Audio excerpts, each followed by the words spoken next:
taina ao e o poina u I le siva a o ta feliu liwai le musika manaya o le alofa ua a mataina pe e te mawhai ea o na ta sisiva pea a vea o e maupanga I po umalawa Wasafa a masani a o ta veo ai a vea pea o e maupanga I aso umalo uolanga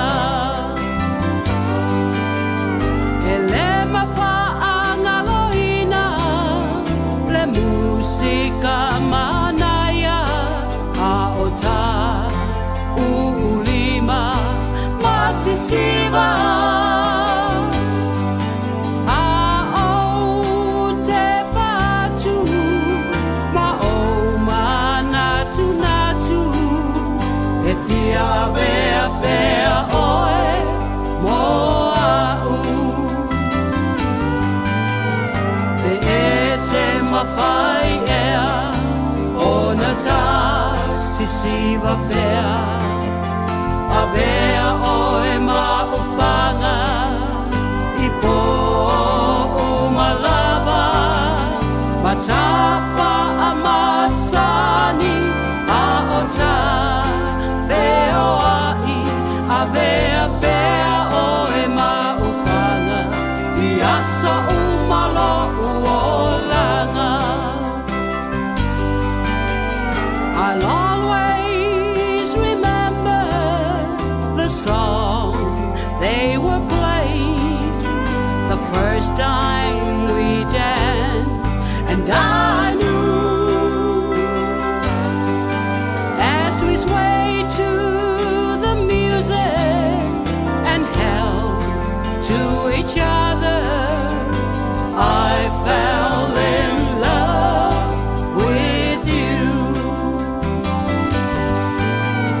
Could I have wished and for the rest of my life that you be my partner every night when we're together it feels so right. Could I have this dance for the rest of my life? I'll always remember that magic moment as I held you close to me. As we moved together, I knew forever you're all I ever need. Pe'ete mawhai ea o na ta sisiva pea a vea o e maupanga I po umalawa matafa a masani a o ta veo ai a vea pea o e maupanga I aso umalo uolanga Could I have wished and for the rest of my life that you be my partner every night when we're together it feels so right. Could I have this dance for the rest of my life?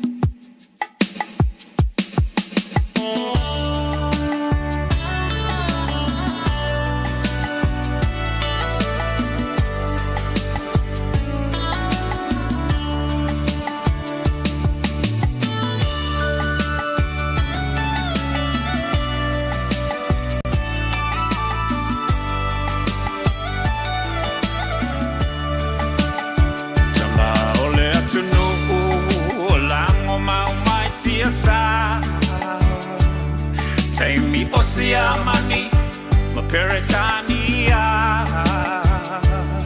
Loma e Maesa Ilimano, Samoa ia Saoloto, Tamasese, Ua Malingi Loto,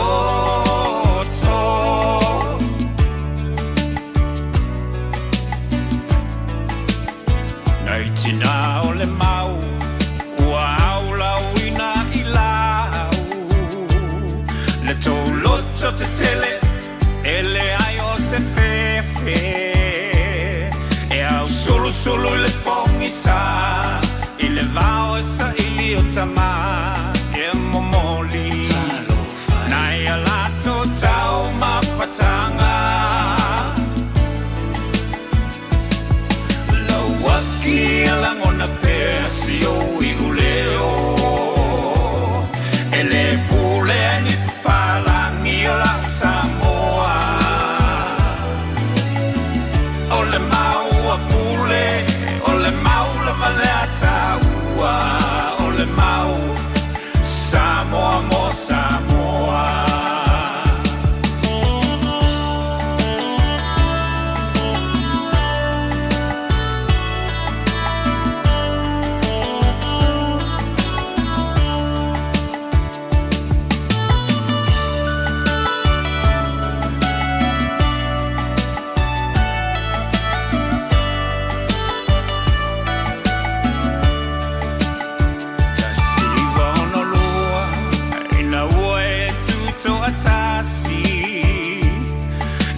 Toe pule o eni palangi tu maupe mamatala nei fa bongi sao mata seiva ai le fa kolone na lava e fai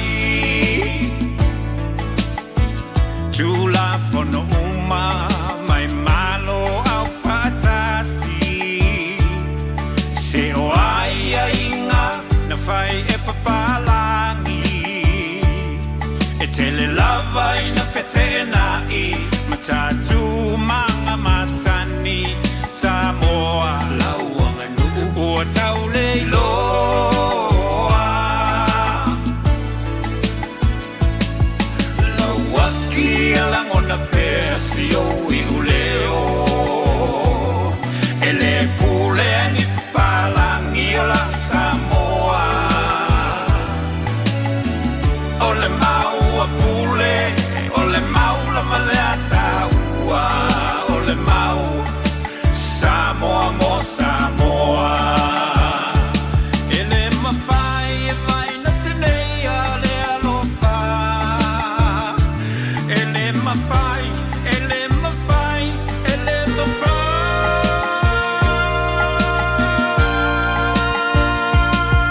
Lawaki alangona persio iuleo, ele pule ni papalangi la Samoa. Ole Mau Pule, Ole Mau La Valeta Ua, Ole Mau Samoa Mo Samoa. Lawaki alangona persio iuleo, ele pule ni papalangi la Samoa. Ole Mau Pule, Ole Mau La Valeta Ua, Ole Mau Samoa Mo Samoa.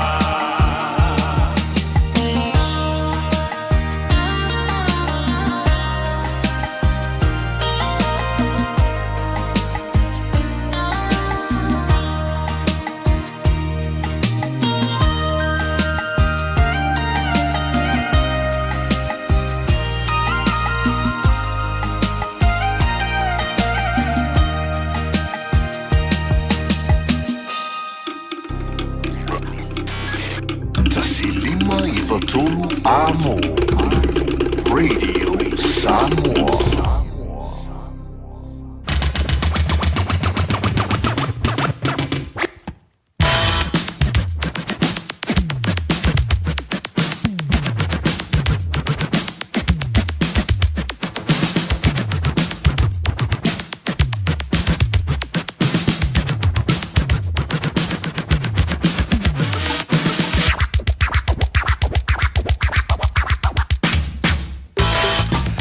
Wa fatonu le tulai se fulu male lua I le vaingo le Aoauli o le so lua le so ivo le rima sino September lua a fe lua lima I fi la ganga joy fa talo fa tuai le vaingo le Aoauli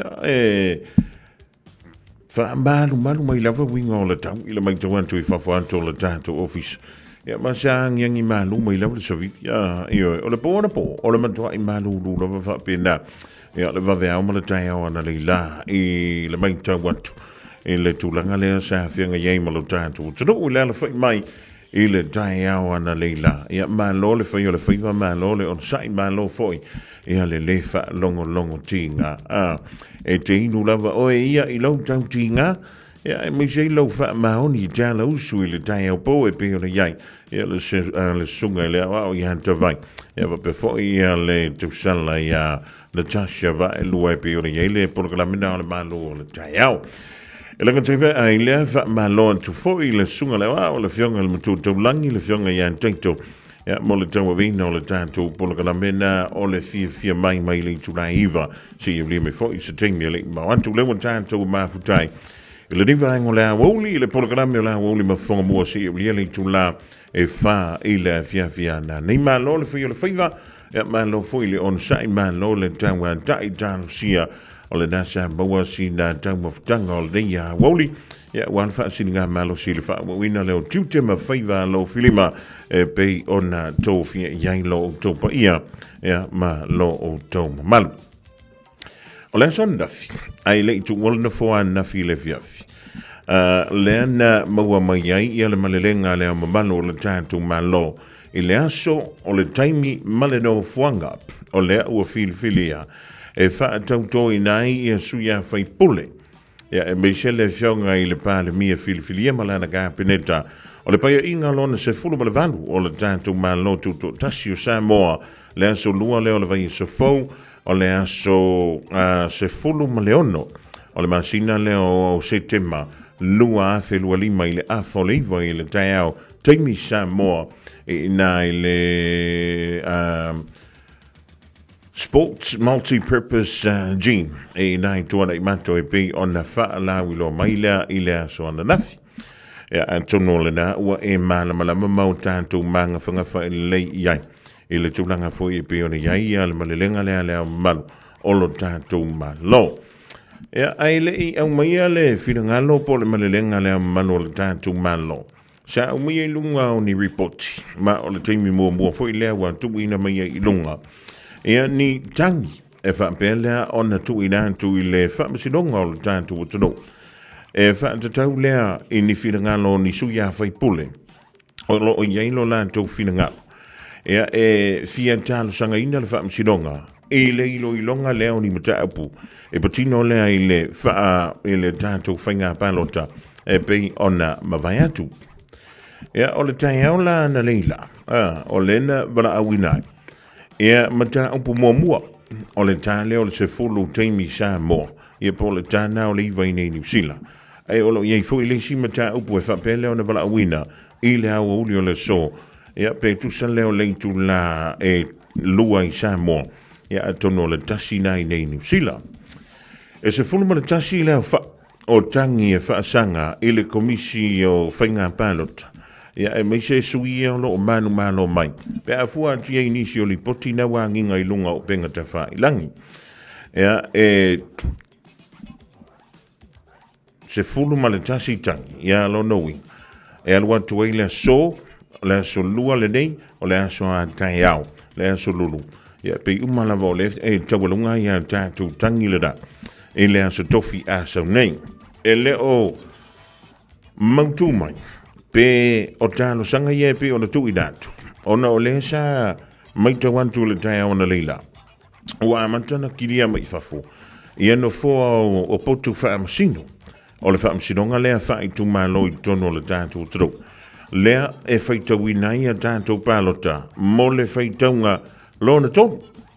E peo le saunoa iei le sunga le li I ofisili lea o le tātou mtanga luenga leo whaamsinonga le sunga ia pali I John Papali. E le tai aona leila, I le filo inga marisi o tustala, na ia saunoa mai iei. I lalo lava ia o le taita inga. Ia po le taita la a le tula fono whainga pālota lua afe se furumari. O le whainga le tauna anuai, pe awha apea e mai a le whaitaunga aloa. Ia maua mai a fui o na whai loa mai. I lantou o lena manu malo ina ua mai a le whainga pālota malanga luenga a le official komisina o whainga pālota. Ia, e le o whai mai se wha matalanga a mea o ia sa o ia se o ia wha le tonu o ia a mama. E le ai o lai muli ta ia hala o le tula fono. Lea e tatala I le avanoa. E lo tātou o tutup a mei se lava ia sui tau va. E ma whai ei o na tālo sanga ina le tūlanga lea. E lawa lunga mai I le mta upule au bidantou le whaamsinonga. E whaisi te leo I lantou. E po sui whai pule. O lea na tālo sanga e toe whai tauina I a pālota. E pei o na iei pālota fui e o le vāvala la tai I a sui tau va. E po o le tuile tūlua ma le suile e manu mai. Ea, o le tūlanga nai pe o le tātia mai e le mta upu nai tangi se fulama le tasi lewa tātia. E le whaamsinonga leo whanua masuafa. Mai le tutu waini loia. Eo, na pangwale mea leo te whaalonga tuai. I le whaataloanga I le tae ona leila. E na o luma lava o le whaamsino. O whaamsino ia o le whaamsinonga whai tu malo. E a waia tula iai. Ia ma scrutinias po I lantou. O whailau tusi. A sui tau va. Lea e fito I tonu iai. Ia le mata upu lepe o le tātia I mauta whaamsino o le tātou. Tano. E le leila tātou mālamala mama le tātou manga whangawhalele. I le meka o le process I le upu whaperitania. Ia po le ala fua, ia po ala o me te tau o le tātou wia. O la wata tia le so I whaiei ia le whaantau tonga I le vei asfou. O vaenga ia o le tula fono o whainga pālota le tātou tro. E tātou o na uwia. Ia o na tātou whapehane lea. E sele ma le mātou usita. I tula fono fui o le whainga pālota. Ia, o le tau la ana leila. O le na amatali ai le whaitonga na o pi umala voli tumalo palau li lua le na amatamai le tau na leila. Ia, o le tala o le tasi ia tātou I nei New Zealand. O leo le avala wina I leisi matau. Ia, o na whapena lava lea o na nga ia tufoi. I le aso a tai au. Ia, o le teimi lava le tasi. Ese la ia li matamai tai whaamsino. O lewa mai on tofia le whaamsinonga whaitu malo e la te manta I tuina.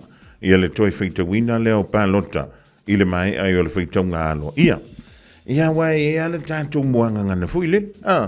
E le asa se whaiva ma se mau. So se mea tātou te tamu whai e whai. Ia le teimi e sasiai. E wa o tātou o tangata soifua, o tātou o tangata ola. E ia le teimi. Ia sina le lava foi lele pe e foi sina sas. Ia o le mea nai le ma whai sesiona tāo fia. Ai maise. Ia le teimi le na amata whaitawina mai ia tātou pālota. I le mai o le whainga pālota I le aso wharai. Aso lusu maleiva leo le masino au kuso. Ia le fuina tau tua tua I le tātou walale. E sa au le tala fui le le whangongo tamaiti. Se wata nofo. E sa au le whangongo nai le tupu ma le masio. No nofo. Ia wa le na tau lunga le tātou tau tua I le apo. I le vai luanga leo le po le as freile ma le astona. O la lava e whai tau mai. Ia matua ne lunga o lau papa tātou I unga. O le whaitanga mua na o le tātou whainga pālota. Ai ona I vaenga I. E aona manino I le tātou tunu. Awa pila mo na amata mai le asona nafi. Ia ma le dafu I via sui na ua mai o le whaitanga alo ia. O loo mawhantua I lava le whaamtalanga le nek. Ese le tau. O le mele tau o le malama. O le manino o le mata upu. E le aima sese toto mumu. Ai anu le malama I se mea. O lona winga. E te whanongo tala. E te iawa e tali tonu atu le tala apai. Ia po le tala la fai. A lai ki leo mangingo pe o mo I le mele fai atua. O le me whainga na whaatali e le tātou wala leo. Se I malele maile au mamalo o le tātou malo. I le aso o le taimi. Male no fuanga e whaia I le whaatau tonga. O le vada nginga I lunga o penga ta whailangi I a lesi aso. Ai pitai leo. O le lawa I tong whaia to le tātou wala leo. Ina I avantu yante oi. Wha matalanga tonu, ma wha matalanga mon. E lima teita I nai le tātou sawalinga. I le niwa tau o le tau sanga. Ea, mana tuala. E le o tau fia I lewa le wha ta atianga le wa ta atia. Le wha tau tonga I wha tau no I le solo o le vai asfau. Ai, po le ala le tūlanga e o yei le tau no unga. O le toi whai taunga lea o pālota. Ai tū māloi e sifulma le tasi, pe a wha apea o mata upu umaia e fito I tonu fo I lele le toi whai taunga o pālota. Ia u te le mailola, iei po le ala tūlanga o le a o tu iei. Lono wing, e una whafonga iei le tātou o tano. A le o se aso le nei vai aso. Ia ta ilo ia. Le lo po se aso le vai aso asa. Pe a wha apea lea, e iei ni suinga. O le wha leo na maua mai I le toi whaitaunga le I tutonu o potu whaamsino o le whaamsinonga whaaituma. Lo, ia, o le la sanga nai pi ono o tie le tātou savalinga I Samoa. Ai, o le tai au nei fo, o lea na sao noa manino iai. Ia, ma ua tātou whilo I fo I le wasenga tu stala I Samoa. Ma le fionga le tamai tai pa le mia ma le kāpeneta o le malo tausi. Ina ua mai a tu le whainga pālota, ma le whaitaunga lo ia o pālota, ia o whaanga solo I fo. Ia tātou tangi e sfulma le tasi, ia o le tai au na leila le na sao no manino iai. Ia le fionga le tamai tai pa le mia I le tūlanga e pio na o tu iai. Ia le whainga pālota alo tātou. Turuk manatu lea le tātou polkalam. Se tein, ona e mai moama e whaafunga le iai le sao noanga, a le fionga le tamai tai pa le mia o le malo tausi. I le tūlanga fo I pi o le iai le savalinga a le malo Samoa. I le neiwai tau o le tausanga, e le ngantai lea. O le isi la sanga, lea o le a tātou sauni o tiai. I le nawa I sfope a tātou au lea le lofa, ma le anga le lei o le tāpa au sili I lunga. O le si vaenga tau I le mai tau atu. O lea lava manino mai le mantole vai. E le ia se mea o ngā se I Samoa. Le iangi mea o pa o vale solo I Samoa. I le nei vai tau, talu ona mai ala tātou whainga pālota. O le mele si elvi ngamana whaatangi lo tātou tapa au le lang. Ewi, o lea I tele I le mau manatu o mau whidangalo. O le awāku au mai, o whidangalo I lunga o penga te wha I lang. O le mepito I sili ona tāua, e leise mea o wha le ton. Tasi le vaenga, o le ena mai tau wina, o le ana whaiai se ngai oinga, a se tasi o awhio anga mai le mo tele I sala whai. E wha atatau le I se tasi o sui a whaipule. Ia po o sui tau wā. O lena manu malo mai I le tātou whainga pālota I tū mua. O le mea le fia wha mawhantu le nei vaenga o le awuti. O au upu mau wha matalanga. E te lafoina po le aso langona ia te oi. E mawhai o na a fia atu wai malau a inga. O le tau e ka le sia. Ma le tau nu. Ia ma le vāwhianga iai. Ma isi tangata. O le tūlanga e pe o na tūla I mai. O le na mai tau atu. E le tangata na lafola na tala I lunga o le upenga ta wha I langi. Lea ka kouke vevesi ai ngei. Ea, a tonu la nao o le mata upu lea I to tonu o lea fio anga. O le sui lea ua manu malo mai I le pālontai I whaleanta tasi. O se sui sa soi fuane I to tonu o lea fio anga lava lea. E patino iei le na ia la fuina ia upu mamafa I lunga o penga ta wha I langi. Ea e wha malo atu le tau wha ta tala. E pe o na wha atino ia tātou tūmanga. A iei le tangata ua sasi pe iei se anga sala. Talo whai nei toi ina talo whai le nu. Talo whai ia I la tau. O le ana sāwali vai. Ma wha atino a tātou tūmanga. Ona o le tangata I le mawhau whau I lunga o meni o penga ta wha I langi.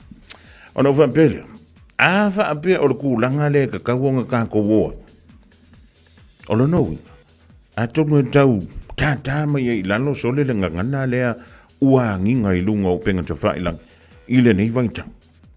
Yo, ia wa nei tila fia mau tātou lo, o nei te whai tau o tuie, ola, sole, o le makwama mawhakua sole le ngangana tātou, o lea ua whaangai nei lunga o mene i o penga ta whailang. I le nei vai tau, ai sale masini i tātou. I tātou whai tete. Ai misi a tātou le e au ngō fia fu i le talafo upo mamafa. I ama tala wha luma luma i mene i o penga ta whailang. I wa o le tūnanga la le o iei. E whai oe, ai tinga ina tuai masio bai. I oe, o na e nofo lea. Ai tinga ina tuai matai o sio bai. Ia, ta ua tuai male ngō le tau awhioanga. Ta ua tuai male tu malo. Ona o le maanga whangafa. Ia male le maa fau lere. Ia a vea lea mea ua tūla i mai na a vea ile i fonga. Ina ia tau whai titia ina mea whai lunga o penga ka whai lang. Ia wa e whai tuan lauta, sole. O le ngā ngana leo o uwa ai ai rungai. I u penga ta whai lang, sole talo whai. A le bea tangi ele lo toba le whatu. O nisi o tanga tolo talafoina upu matala nei. Sole, e lengi ka mai suwafa matai ia suwafa i e pale mai ai. Ai wa ai ma le wha no. Ona e tau la mua. Ia tātou e mātutua. Ia le mele whai nei lunga o penga ta whai lang. Ai wha maa lole lo tutoa. Ile nuu Malaysia anga. Ia wa before ia te mali. E pei ona whaatino ai tū mā ngā le tātou tino. Ia po lea lava le ki ngā i whea. Ia e lono lava se tāwhi. Ona o tū mā ngā le tātou tino. E pei ona māsaria. O le wantoe sfulu tolo minute ona tā lea o leitu la e tasi le nei vaenga o le Aoauli. O le aso lua le nei a soiva o le nei masina o setema lua afe lua lima. Radio Samoa. Tasilima ibatolu Amo Radio Samoa. Tasilima ibatolu Amo.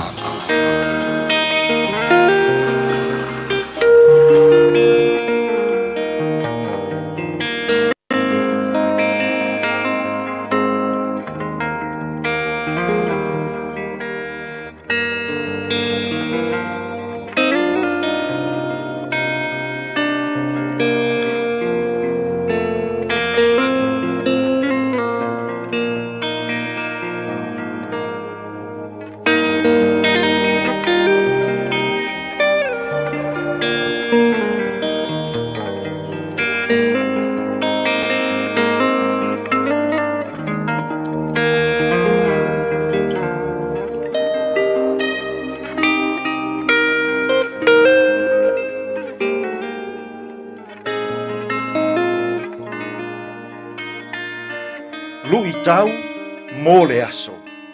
Akara le fafine ai kupito. Hagar, the Egyptian women. Kenese, lona mata upo es fulu maleono, a olona fuai upu mōmua. A o sa rai le a vā a pera amo. Ua le whānau ia i a te ia. Sa i a te ia fo i le au na fafine o le ai kupito. O akara lona ingoa. Akara le fafine ai kupito. Hagar, the Egyptian woman. E tā ua i le atua. Le whaao ngā ina o tina matama itai. I to tonu o lana ngā luenga whaola mō le lalolangi. O akara, o se fafine ai kupito. Sa whai ma au na fafine. A Sara le a vā a pera amo. Na sawa ina le neiti nā. Na sawa ina e Sara le a vā a pera amo. Ua tau mawhai Sara. E whaamo moe a kara ma a pera amo. Ina ia maua ai sana whanau. Aina whaao ngā ina e lea tua, le nei whawhine ai kūpito. E whai mawhe au momoli i le lalolangi. So o se tonga fiti, e le au ngā. So o se tonga fiti, e toe foi lava, i le ulu o le tangata, na whaia le tonga fiti. Sa mo ai, ua toa tele tangata whai tonga fiti, i to tonu o lo tātou atono. ua toa tele tangata whaitonga fiti, i to tonu o le malo, i to tonu o e kālesia, i to tonu o nuu maafi o anga. Toa tele nei tina i nei aso, ua saua aina e pei o le saua aina o akara, i le tino ma faufau ma le anganga. E fasi nei tina i maa mala au. E fasi nei tina i upu matala. E fasi nei tina e tamalo loa le alolofa. Samoa e le anga le whaonga o tina e whai ia tātou tonga fiti. E toe fo ia le tonga fiti i le tangata na ia whaia. O se sauanga matautia lea i nei aso. O le whaonga ina o naitina, ele malo, ele e kālesia, e nuu mā lāla whanga, ma āinga, e whai ai ā lātou tonga fiti. Aia, pe a se i tuu ia le saua ina o naitina, i le ne yaso, tātou te talo. Lea tuai, a oa o maia Samoa, e le anga le ola whai tonga fiti, e le anga le saua ina o tina. Tātou malau o fio, i le nei yaso ia mātou fe au mangaluenga, e tonu malele iai mea uma. Loula vasuafa Yesu ua mātou te talo atua i nei. Amen.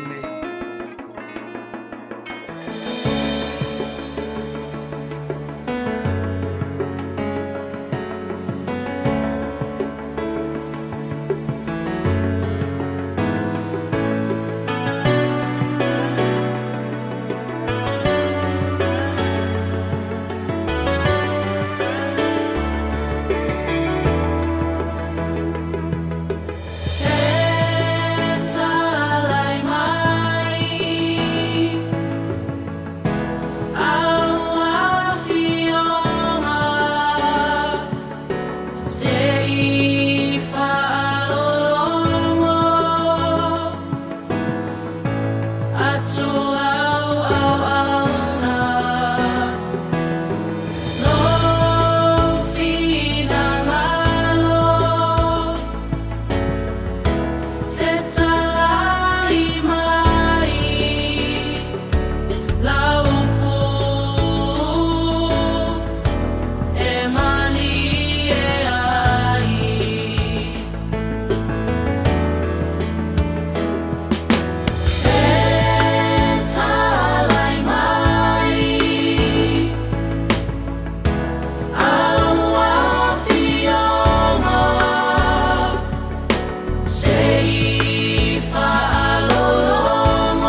Chris Samoa for Gospel Pentecostal Church in Weymouth, fit lai mai le vingo le tua taurunga tu ile tatu polkalamena o le lo itamu. Le aso mole tu langa ngafau taila sunga ile whaafingainga ya Reverend Eti Sona ngafa.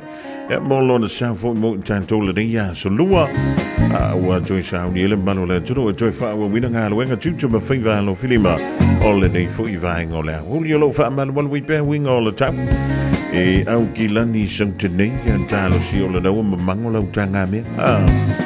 Ia kau a foi le kua o le whanakawa. E o kua ngangi ua mamango.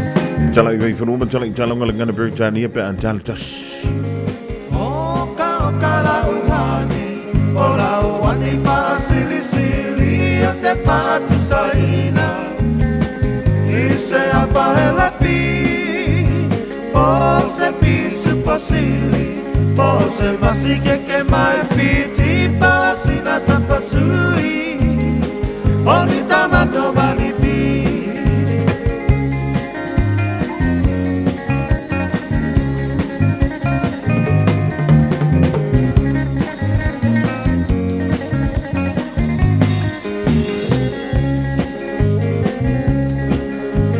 Apa lava uatonu Uatonu lau pinanga Tapa hai po ipo Avane ile malo Ele anga ole tatua Etele ai ole ti ako Lope mai sa pepe Ole pepe ole po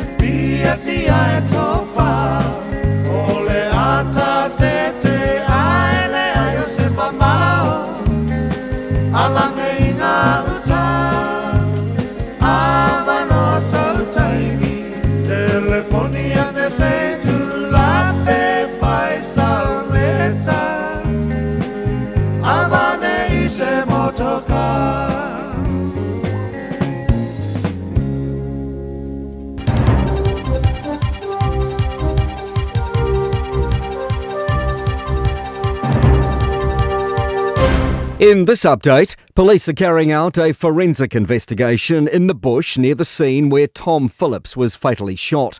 The 4-year-long manhunt for the Marakopa fugitive came to an end after he was shot dead by police in the early hours of yesterday on a rural Waikato road. An injured officer remains in Waikato Hospital.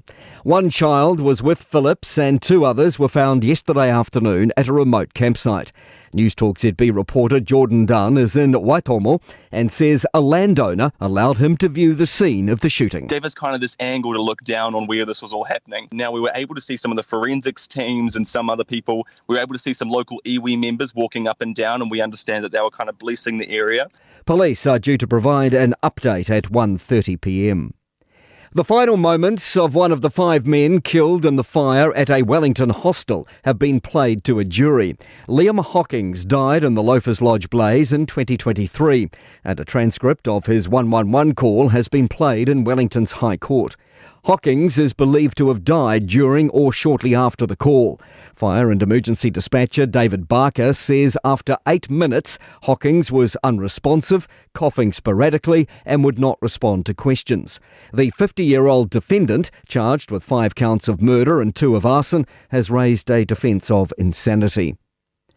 A Black Power member is in the Papakura District Court after allegedly fleeing from police while under the influence of alcohol in South Auckland last night. Police say a 36-year-old man sped past a patrol unit in Papakura and failed to stop when signalled. He's charged with dangerous and drink driving, resisting police and possessing an offensive weapon. The Labour leader won't call a social media post by Te Pāti Māori MP racist, despite other MPs claiming it is.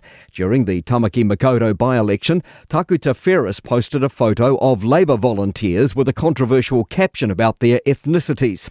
Te Pāti Māori apologised for the post, and candidate Oreni Kaipara went on to win the seat. Labour's Chris Hipkins won't explicitly call the social post racist. I just don't think that those kind of labels are helpful. It's language that I strongly disagree with. That's news. In sport, All Blacks midfielder Quinn Tupaia has re-signed with New Zealand Rugby and the Chiefs until the end of 2027. Warriors Chief Executive Cam George has explained why the NRL wouldn't budge over a scheduling clash with the All Blacks on Saturday night. The Warriors Week 1 finals game against the Panthers at Mount Smart kicks off at 6:05pm. That's 1 hour before the All Blacks host the Springboks in Wellington.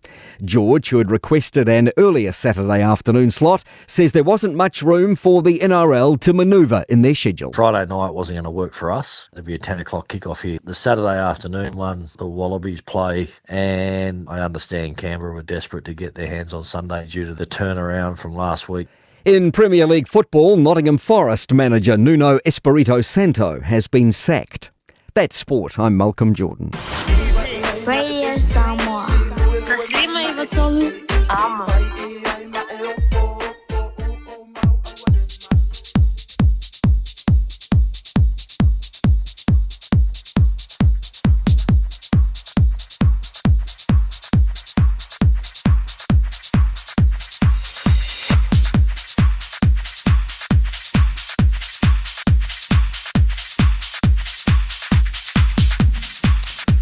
Le dawa fa fongana tuno swa fongana tanto tala I vai fanua le divang o le Aoauli I le ngana Peritania I le neia solua so I vol di masino se te malua fe lo se fulu malima.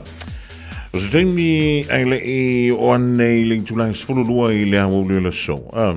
O le na sa no madi no I le fianga te mita I pa le mia le malo tosi I lana sa noanga e fa pelea on fa maruia tuai le filofilia o le pale mia filofilia ma le tapena tuai o lana kapineta I le fa tutonga I le nava e so fopa anta tu o le lofa malenga le leio le tuai usi mai lau mai moa malau fa fonga iai.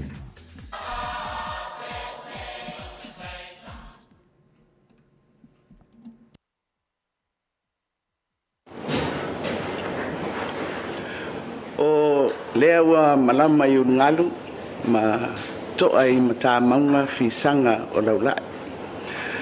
Ai utu I matawhanua pula o matango fie a wale fo launga si o tātou atunu I nei vai tau o le tausanga. Le tātou fo launga na fuafua malalafo I le atua. Ina ua whaafotu lua isulu o le nei tausanga. O lea ua tātou ua oa ma sufi lona angalelei ma lona file mu. I le masina lona iwa o le tausanga ua tātou aulia. Ma o le tātou whaafitai e le mabae, ma le viinga o le tātou mataisili. Ona o lona whaamaoni, ma lona alofa, o apelepele ina I pea lo o tau soifua, ma so mātou wola. O te whāturo watu I le fio la wafionga I le au mamalu o le malo, malau masiofo.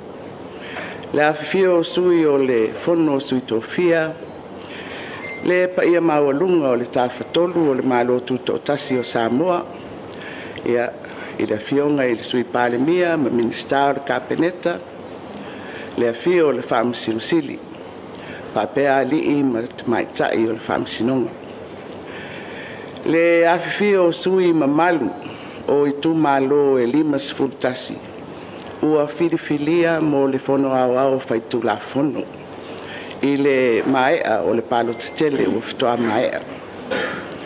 O sui o malo mai fafo o whaurulunga o matanga duenga.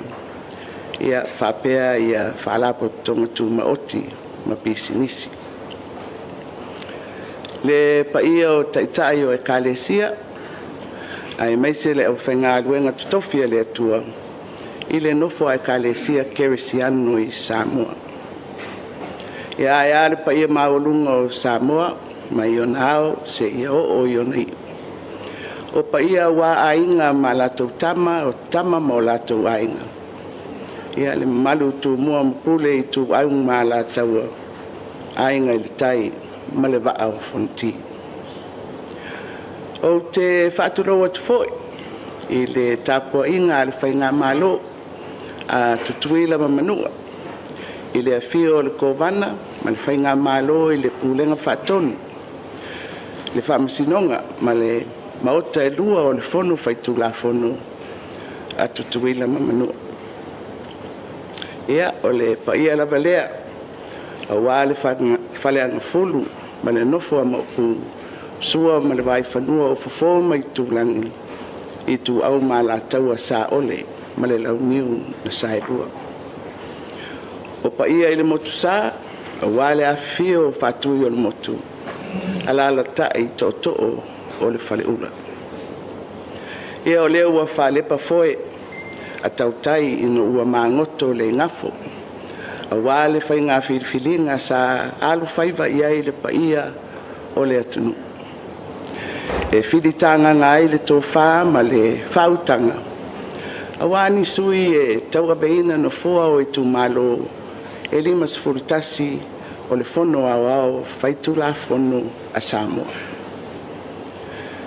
Sao tātou tūtasi le atua lo tātou whamoemoe. Ina ia awali itia e lona alofa, ma lona mana, le atunu, i lana whainga whirwhilinga. O lea ua maea, ma ua au mai lau o whirwhilinga ai tu malo. O loo maupea le to vae, ma fusi le filemu, si o tātou atunu. Ma o le tātou whaafitai lea e whaamua i le atua. Awa ana le se noa lo na nganga na fa pale mai. Ia se manu wana o se au sanga le tu vai lo tato fa moe. Petai.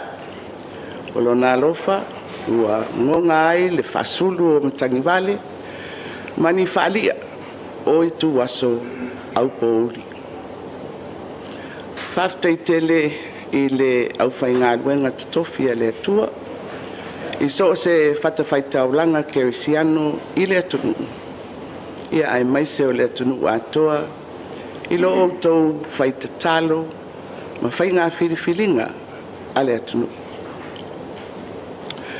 O te molia le whawhitai i sui uma na tausinio i le nei whainga palota. O whamalo le taupati whawhitai le on sai mo lo o tau pulu nau. E fia tautua mo o tau tu malo male atunu. O lea ua au mai le whiriwhilinga le atunu. O anga ia whatemokrasi. O lo whaafoe ai le sailinga o sui o le palimene o Samoa. O te whaamalo atu i vaenga whaupuwhai uma. Sa tau wā i le nei whainga palota.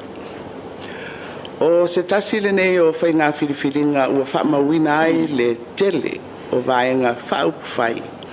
Sa tau wā i la au tau sui. Whaamalo i taitai o vaenga whaupuwhai. Sa o lato taimuaina Paul Kalame ma whaalau iloa. A o lato vaenga whaupuwhai. A wale whiriwhilinga ale atunu. Whamalo, whaafitai le whatotoa. O lea ua au mai le unga o le whainga palota. Ua au sia e le vaenga whaupuwhai o le whatuatua i le atua Samoa ua tasi. Le whainu mera maualunga o sui o i tu malo. Ma o te tauwhi ia whai lea mo tātou. Lawa whionga la uli il maniatoa whamalo le taupati. Lau sunga tui la epa whapea taitai o isi vaenga whaupuwhai i le nei whainga palota. Whamalo le whai o le whaiva. E le whaingofie le sailinga mafua le lei mo Samoa. Ai mai se tūlanga whataitai o le malo. Ma le fono au whaitu la fono. E saili le tō whawhetālai, ma le moe whetūtuna. Ai lautua i le poto mai le atua, e whaafoe ai le sā o le atunu. O te whawhetai e le paia mawalunga o Samoa, sa whaatino o lato wai atatau e palotaina sui o i tu malo. Whaftai le whai malu o lo o tau whaiva. E le iai se ngā se, po ni vevesi na alia li mai le vai aso o le palota. O le whiriwhilinga o no foa o i tu malo. O lo ta oto i la o tau whātou whala inga. Ma o ai lava ua o tau tusi au i ai. La tau te mo mia, la o tau langolango. E una ia whātasi ati nae o i tu malo. Male atunu. E le titi le whaafitai i le fionga i le komisina o whainga palota malona o fisa. O le au whainga luenga ngā lulue i whale palota. O le mta ngā luenga o leo leo. O sui mai fafo sa o lato mataitu wina le nei whainga palota. Ia mai lato uma na whaisao i le whaamoe moe o le tunu. Whaafitai le whaitaulanga, whaamalo le ngā lulue. Le lava se ngā luenga i le maia. Ma e si le fia e le atua, lo o tau tauti ngā. O ia na te tauia i whamanuianga, e ala ese mai. Ia, Samoa e pe ngalo e i se a. Lo wanga le lei. I le nei vai tau sa o tau ave nai le taitainga o le atunu i le tofi palimia. Sa o tātou folau mai i le o ngā tatonu o le lua afe luas furtasi. I le mai ai o lui tau mawhita na tūlai mai foi i le nā vai tau. O te whape atu. E le ititi la o tau langolang mai tātou malo. Ilo nāti nae, malona te mau ainga. Sa tau mwhai lava i le mwhai ngā whai. Le wha moe moe i le whasosoani mai o le nganga paia. E whaatino ngā luenga mo le manuia au i lumo Samoa. Mō na tangata. Ia, e whape foi. I le whenga iai ma le vai fafo i malo le Pasifika. Ma le lalolangi. Ina ia tū maualunga le tātou mau. E mamoli i tau au whianga te tele sa awai i ai. O le tala ave lea sa mamoli mai e a tātou talinga malo. Sa ngā pati ai le tunuu ia Novema o le luafe luas fultolu. I le saininga o le Samoa Agreement. Ma tunuu o Europa. Whapea i tūlangi a Afrika, Karipiane, ma le Pasifika. Ia, ai mai se ai o ke topa o le tausanga na te anei. I le whonatanga a malo e 5 o le taupulenga a Peritania. Ia, na asia ai Samoa, e le o lo taiulu o malo o le taupulenga. Ia, o le tupulea o Peritania sa lesi le tolu, mo le ulu ai taimi. E ui lea o anga masani o le tātou soifuanga. E tutupu matangi liuwa. E whesaua ina pea lo tātou wola i whita peita. E malamalama pea le nofo ali i o le alofa tuno. Awa o le atua. O le whai mea tonu. O lona malo e le mawhai o na luluina. O le pelu e maa maai. Lawa fionga i le palimia filifilia o Samoa. Lawa fionga la uli il maliatoa sa ngaiane ai o le tai, ma o whao Sofia moe ngā luanga. I lou tūlai e taitai le atunu. I le tofi palimia. O le tofi le nā, o le tofi o Samoa, malona malo tuto tasi. O la utitalo, ia whamoemoe i le atua le ngā ruenga. Ia taunapo i le malu o whainga whawai, matula whono. Ma ia tautuana, whautuanga a le au whainga luenga le malo. O lo o puno wai i au au nanga mō le atunu. Ia manuia lo tūlai mai I le tau aveina o le tofi palemia mo si o tātou watunu. Mo sui filifilia uma o le fono faitula fono ua pale mai mo le palemene se fuluvalu. O tau mamana ia whaamanuia le atua I le tofi ma le vala auina. Ia si o itu malo pele o lo tawhanga. Whaafitai mo la autou tapua inga au whianga iai ma le tofi pale mia. Tainane le fast food tausanga talu ona o tau aveina le no foa o le tatou tu malo. O le asa tatou tautua ia Samoa. Ia whaia ia ma vi inga o le atua. Le pa ia o whawhiangai ngā tau langi a le tatou tu malo. Whaafitai tele le whaamalo si au ma le tatalo. Tatou tuli luma so tatou ai. Ma ia manuia tele si o tatou tu malo. Mo la waenga whaupufai o le Samoa u poto. Whaamalo le tai, malo le finau. Ai mai se mo le momoli ina o mau whawai. I le tau waina o no foa o I tu malo. I le palo te tele. E ui e le I tau lau o le tatou whamoe moe I sona ato toanga. O le a avea mātou ua tūlai mai mo le nei paia inga. E tau aveina le fua o le Samoa ua poto. I le whalanga maia a le atunu. Tātou tāofi le loto mau, e whaawau a tātou mtawhai oi, I tafa ese o le ngā ruenga, whaawaenga, whaupufai. E tawalunga le nei tautalanga, I le whaafitai whaapitoa. Mō lau kāpeneta, I le amata mai o le paia inga lona sfulfitu. Ai mai se le kāpeneta o le malo tausi. I la outou a fionga I le sui pale mia ma minista. Ma o lau lava mau whataitai. O le laulau al kāpeneta. E whaafoe ina le taitaina o le malo. I le ngā luenga I le atina ina o le tunu. Ma au nanga mo tātou tangata. Whaftaitele mo le tau aveina o tiute ma whaiva. O le vala auina, I lo outou finangalo matala, ma le fitalai, ai autu lava I le manuia o le atunu.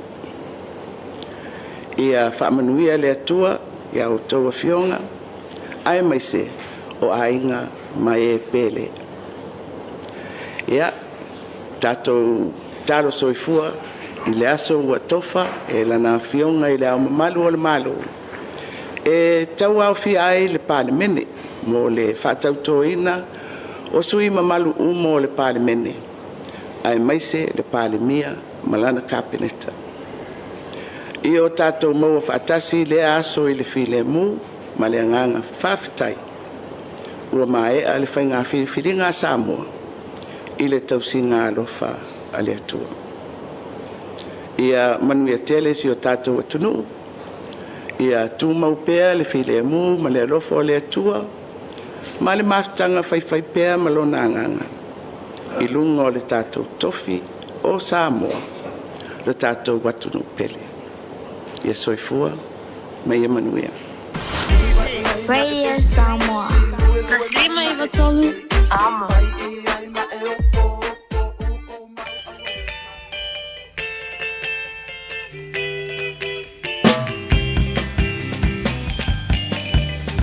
Siva maya ole tau sala, ai ole leo ni tama, e ole te nei tapa tapa, e mase sei folo la nula, ava.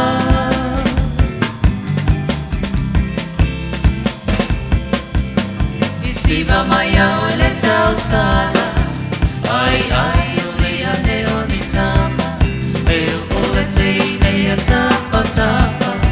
Mas eu sei polo la nula ama.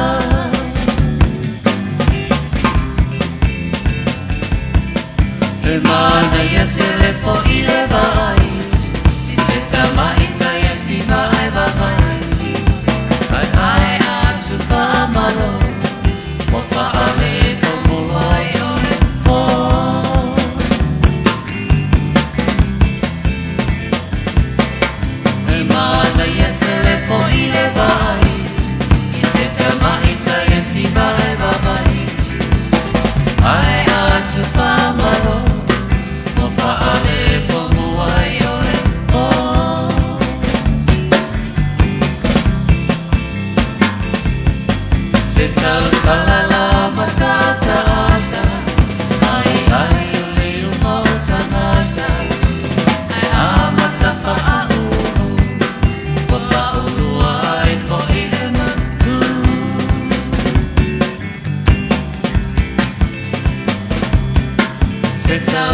O le dawa sila mamai mo ala tātou tano o le saunoanga whaanta mali i le whionga le pāle mi o le mahalo tausi le whionga le sau whaapito i le so e pi o le iaia le tuinantu lea o le tuita ingo le paia ingo le malo paia ingo le tātou pāle meni mi se le tuita ingo le tātou whainga malo le whaatuto ina le vai sfau le asolua e nai tona i manto i le sunga a le Aoauli le mali toa polanta i vao lewatea Schmidt e peiona e mai mo mai whaafonga i le rivaengo le Aoauli.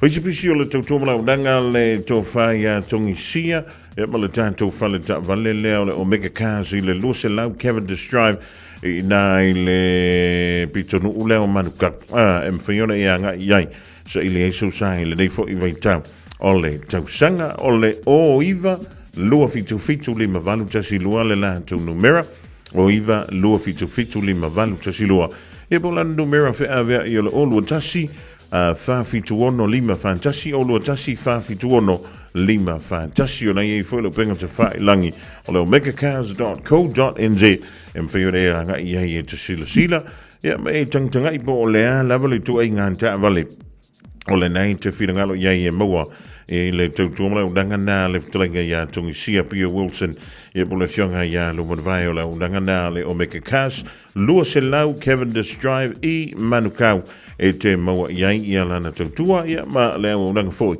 mo i tātou nei au kilani i saute ia e le whaapito manu ia tasi o le nei tatala le undanga ia mo se isi lava pito no o New Zealand o loo e hau ma wai ai whaantula utala o le te ungo tāwale tungsia sole e le ma ia kiu ungo kāwale e misele van tāwale iau piki up e le whaangai tātou nei New Zealand ia o le fwe au tātou mō nei tātou ai ngai Samoa ia wala wala whainga o tātou manga ia o whaatoanga ia makako kiunga kāwale fo isken numera nā telefoni o lua tasi whawhituono lima fantasi o lua tasi whawhituono lima fantasi ia po le lua fitu lima valu tasi lua fitu lima valu tasi lua te mau ia le tautua ma le unanga le fo i tamali o lo tātou tanu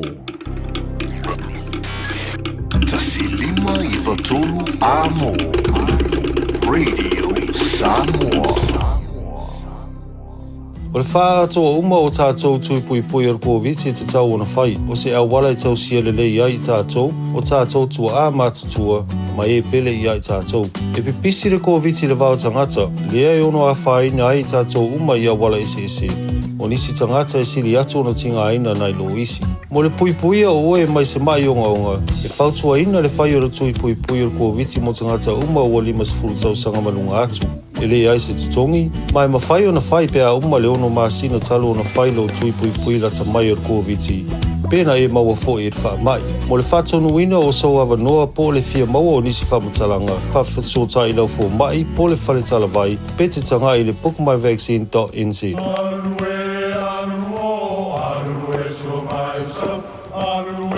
O Samoa o le atunu ua mai au na tofi. O le la au ua mai au ngā tātulanga. E le to e tau au whangaina. O le vai fo i ua malili. Ua mai au na saiki. A o lau polo kalame o le vau filifili. Ua na o se toi wha manatu. Ua na o se toi whangu i au ngā nuu Samoa. Mau upu ta oto, mau upu tu. E ala lea i ala ngā upu ma muanga ngana, ma le vau ngana. A wane i emisia le tātou polo kalame. I afi o aso lua ta itasi le itu la e valu i lunga o le Radio Samoa. Ia manu ia tele, lau mai moanga ma lau whaasaunga Samoa. Talofa Samoa, o Ateshna Ryan, o le Licensed Immigration Advisor mo le Auckland South Immigration Consultants. E visosoani mo so se tu ai ngā visa e malanga mai e New Zealand po Australia. Telefoni mai nei loa i le o valu o tasi o no valu whawhitulua. Po le olua tasi o no valu fitulua tolu o.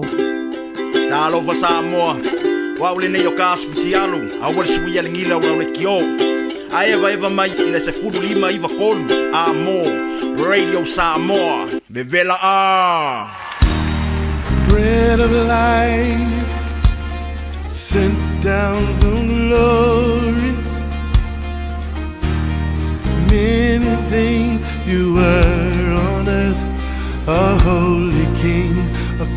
been tied, but you are the living word there now. Come on.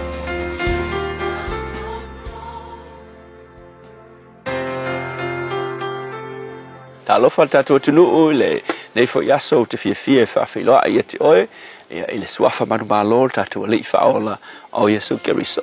O le salamu e fitus fultolu fa yupu mua e fa pea aua e te fa meo le no wingo le popole ona oe a mio leanga aua fo i te losi no wingo lo wika ona oe fai a mio leanga ale upula mo o le aso le nei fa pea aua le suia lo fatuatua ina o le tua ona o le manuia o e a mio leanga o iai se taimi fo lea ua e kaufesilingia ai le silafanga le tua ona o lo vai aku i le manuia o tangata mio leanga kama fo ia fai o le a mio pio fai tonga fiki a o le kuluku a mio pa a ke vai le tangata e matatau i le tua kanga ka fa maongi o la tuo langa ile tua wa maka yo nge fa kusa inga o emel tangata na o nge ke vai ai ko le palu vai o kanga ka ko la manguia a o ele fa maongi ile tua lo langa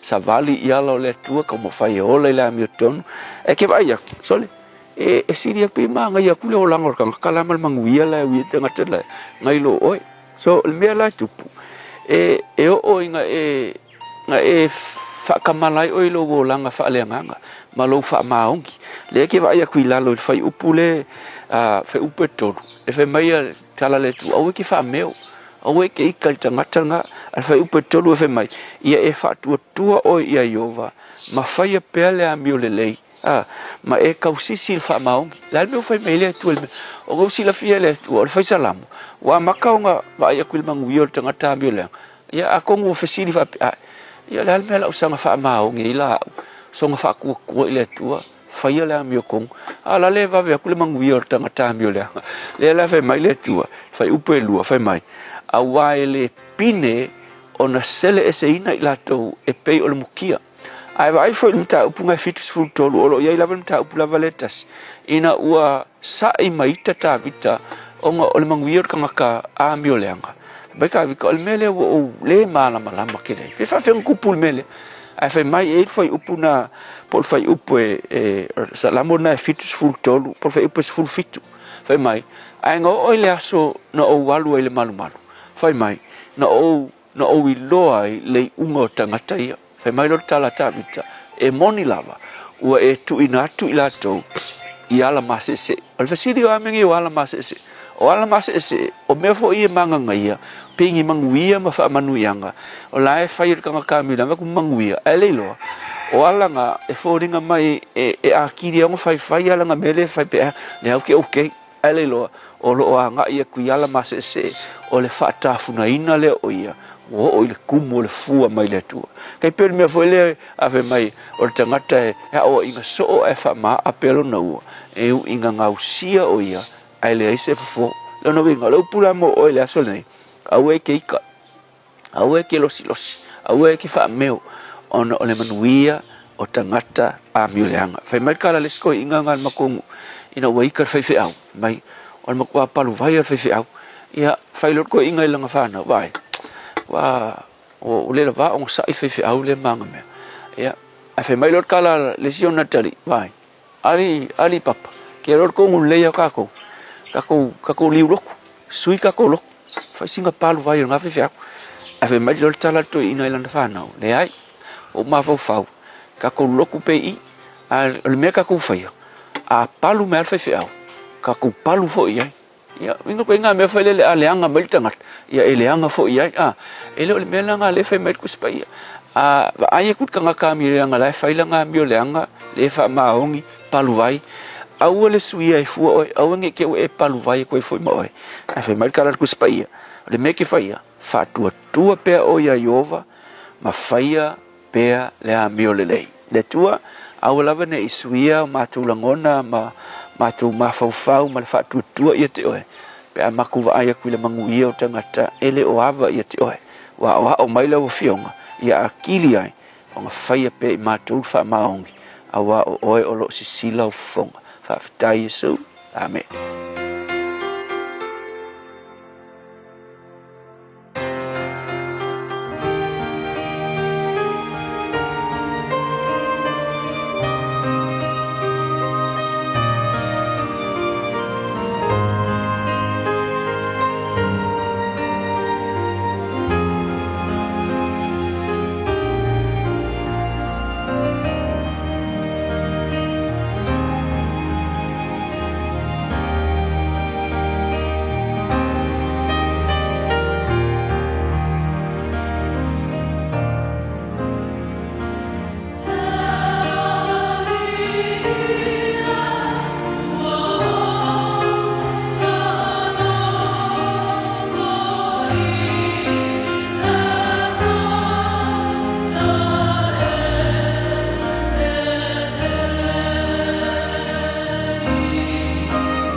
pese me totisi papaloa sina monga lele e o fa longo le pese ono se fulu ma le lima le tu speciale kale si me totisi e pe ona fa funga ti le divaingo la o le tolunga to ile tanto programena o fa goina o le aritole ona mole to le fa tai ile sunga ile feifi au ya pasta la fa ile copa Assembly of God ilano i sava i mole tanto programme ya e peo le whaafunga le ni vaengo la. Wauli o la anto mo seisi o na whaapoponga i le taimi masani i le vai i le aso a tau pa atato wauli e lo na lofa malona le lei.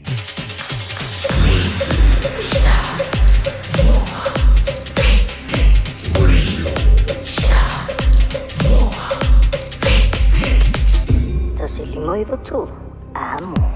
Lua joy sfuluono mala familuto na tale link to la e lua tale lua o mda to le sfa ponga o tatu tala i vai fwa ma lo le fe fiva ma lo fo le tawa tai pe ir silasi o tatu tro le vai ngola Aoauli original tatu fa linga ma fa silanga le to lo baile official radio Samoa wala le longo puili o lo topa ia ma lo o to malu inicio fa mo nu wa fi anga e kalesia ya mai tu malo fa fo im fa atwai ya mani se fo yo mafutanga e kalesia e pela vona masinia e tu muanto antanto fa silanga ile fa linga le ya mo le tusi le va filifili ma le tusi o le songa a winga lo solo minga o le tusi o le songa fa tasi ma le lo minga o le va filifili e ma wai fa le penga o Samoa si sifo tutuila mamanua o nisi o talatu o Samoa o alanga upu o le matafa yoi a le matai le whaingo whale vlave pe o whai po i ponga ma liu le o sio singa o ainga pe sile whainga o Paulo o si i whaano ano whaalangingo i kale sia ma le tele o le ngangana o whaano longa e na o le fitus fulutala le tau na o le ofisa o le radio Samoa le tolupa tolu ono Hobel Avenue Marukau e maua tuai saulo minga morisi whaamtalanga Para maile lua o na lua tasi lima i tolu lua o na lua tasi lima i tolu pe tunga iane i le shopradiosamoa.co.nz e whaima yeisau oka shopradiosamoa.co.nz e whaima yeisau oka whaafitai.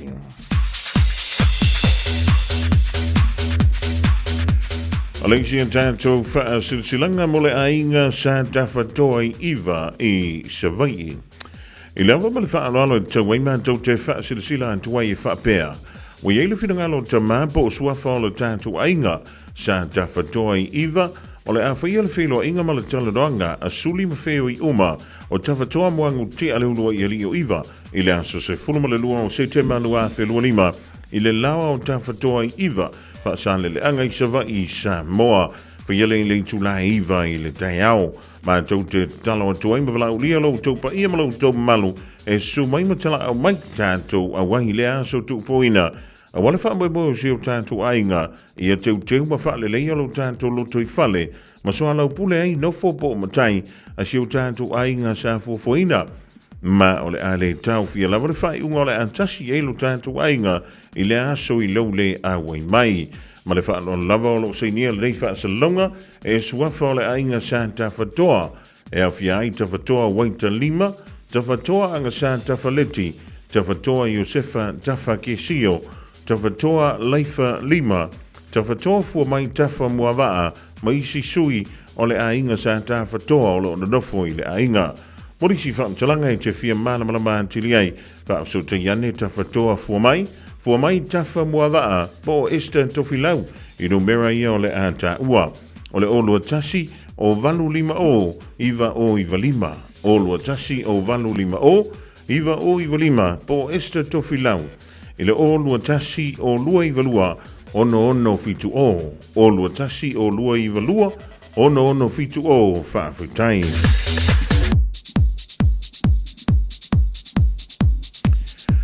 O le whaasilanga mo le fioanga o vai e sa whata. E whaasisilanga tui le awa ma le whaaloalo e tauai. I le mafutanga alo ma tama whanau o le rinu o vai e sa whata e whapea.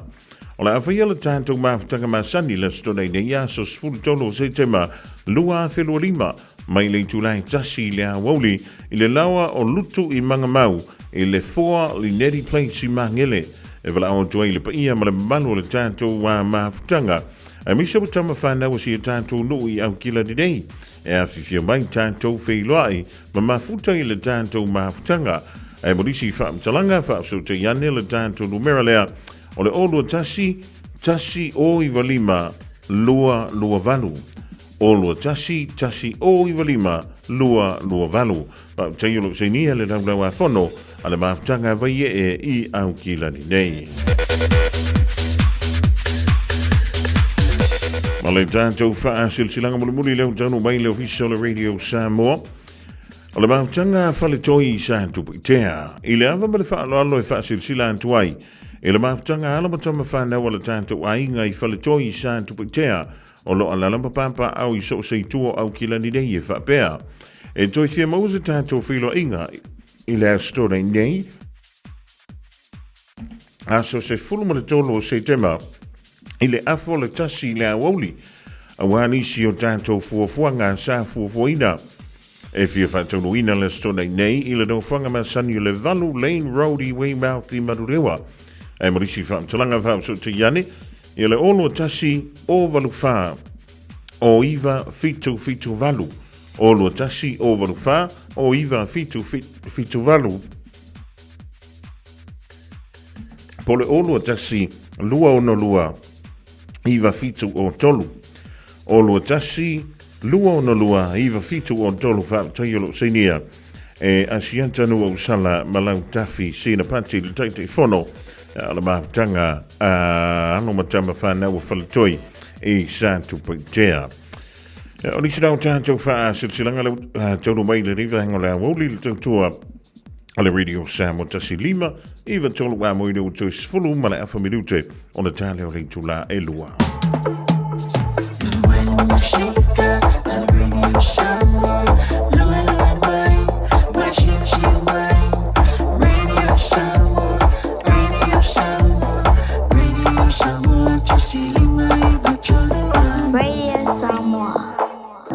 They no wonder why they come again. All they want is one thing. Can't get their hands on it. Shout when I need, shout when I need. Poliaste me manganga o ai mongangi. Pose me ai pose vai lima lewaya. Se I shout la umongangi yakako. Se I vai kako umangi. Se I yalula o kenge. Se I swipe langaka. Poliaste me o ai se I shout yangangi. Poi so vika se mi mika I la Polea se fangwa maua polea se me oyai Va ele kako pepa po oyai Se me e kuku wa koe fiki mai kai So le kase kele me pelo le wayai Nge ka ngaka este po yo la kou La e fika mai ka yai se shout Mai mea mo I au ke shout Mai pepelo au ke shout Mai au fika pa pepelo fai kakala Umar shout ayat koe ka ui kaka umanga lalangi pa penga La lau fika au ke ika yaka ika Hey baby, when I need, shout when I need. E pensa le sponsor, sia okay. Shout when I need, shout when I need. I wake up fe, uma louca pe. Shout when I need, shout when I need. Le patinta la le se, e se le aulele. Shout when I need, shout when I need. Se staka au ke songa shap se yo o ngai. O ka soche nea ko ke fia manga o ai O le are kau maka o le kau o kuki ai Ku uia kea o brother you know that I got you brother Kango e au mai triple mai You know I'm about the life yes mama just like how you like it all night Ko ako a le kai kai o ngā mao sia la Kanga le e amo ai 1.5 ko ke sa o loko ai O loa e koe au mai pa a paura la I mai Ko me ingu soche nea pule o e sunga ea I'll shout all night, keep it coming all night, keep it coming all night. I'll shout all night, all night. When I need, shout when I need. E pensa le sponsor, sia okay. Shout when I need, shout when I need. I wake up fe, uma louca pe. Shout when I need, shout when I need. Le patinta la le se, e se le aulele. Shout when I need, shout when I need. Se staka au ke songa shap se yo o ngai Mai loa la, lika la le au mala Isa on la, se princess tight Ngau le shau fu, ale ai ma se fika Ngau le favangu so le ilo Shout,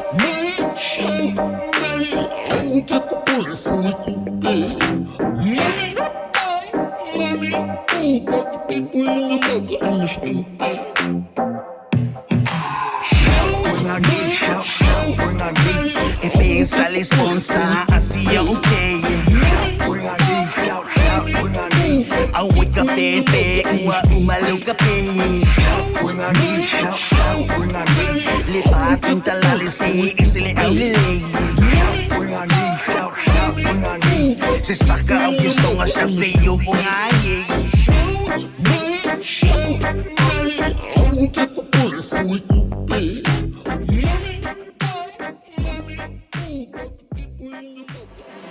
Soyana foile wosi, se lava ua e oti, se lemna oli sa pasui le au ngai au mai le na sala.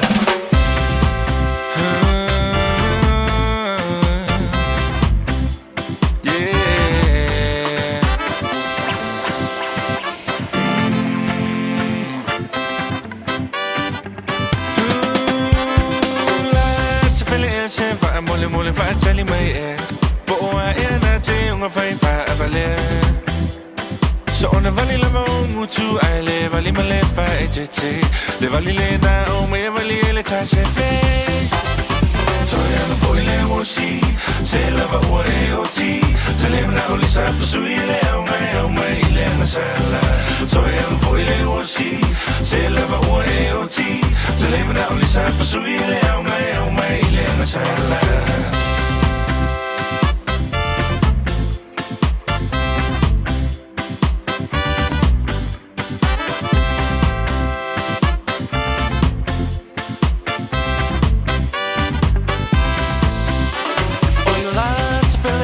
So say tafa so ina o si oni tu si e vala awina ua tumolo ato ni mo si va rock and roll ai wanga lo ya o le papio Samoa o moni o si va le malama so oi nu tu ma la fanga I want my way to say face so far me talanga pe why fear si for ilava o le cha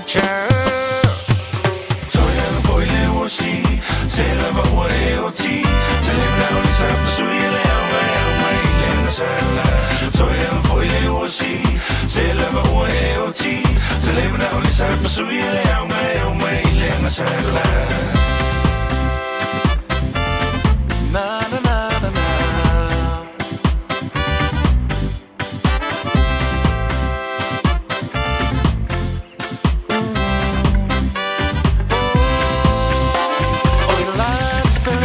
so say tafa so ina o si oni tu si e vala awina ua tumolo ato ni mo si va rock and roll ai wanga lo ya o le papio Samoa e ua moni o si va le malama o solo inu ui tu malala fanga I want my life to say fai so fa me talanga pea vai fia si va foi lava o le cha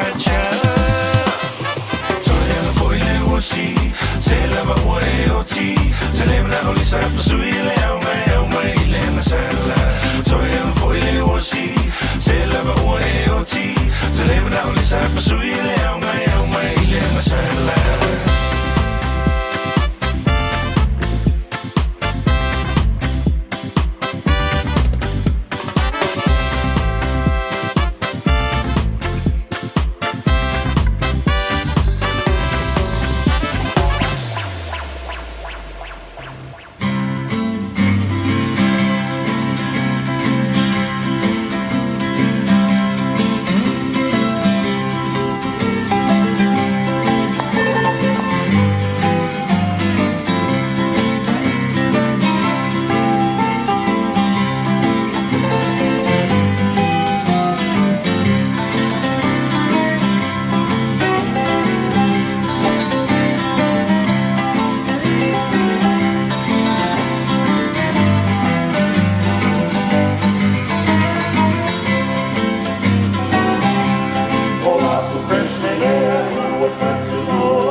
Talani me atiro ni sila moleso. Ole tamaloa Tom Phillips ala fi lafi solo malana fana o to tolu lata i fato sanga. Sa fana leo mo fana ile ola o te fana ina leo a faisa ilinga o sengoinga ile pitonu o pio ile tumalo o tomo ile va Hamilton e mani premise I Waikato.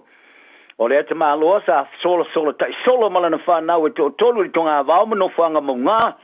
Sa fana leo le va la son fuana nafi e ui sa ilinga leo ile lata mo fanto sanga bo vai ile no fuanga sa yere masa salonga sa la fia a o mana ile Christmasi o le rafa mo le futasi ino so tonga va Waikato e ma fo mai la afkena inga mo to lu tanga te to sia I te maiti o le temine wa iwa te sanga o tene di le titi so ane ai ma le te maiti o sfuto sanga ma le tene di matua sfulo te sanga o le leo mo sanga I atu le no fuanga sa li putia I le ngoinga o se falolosa fanaina ma la vea tingai nai mana nate atua I le fale mai ma fai e ta o tonga o le vaenga e lua o leo sa tau nuantu malatu tuli nai tanga te to lua sa masalami e lungo le wila afi pau fae fa o ngai fa toanga po le quad bike o le isi o le to lua sa I fa pare fana I leo ai pitai sa fana fo I leo ma fasi o tia li tanga sa fa pa ina le fana lea e yete tonungo Phillips e ulava lo fa tali pe fa mauninga lo ia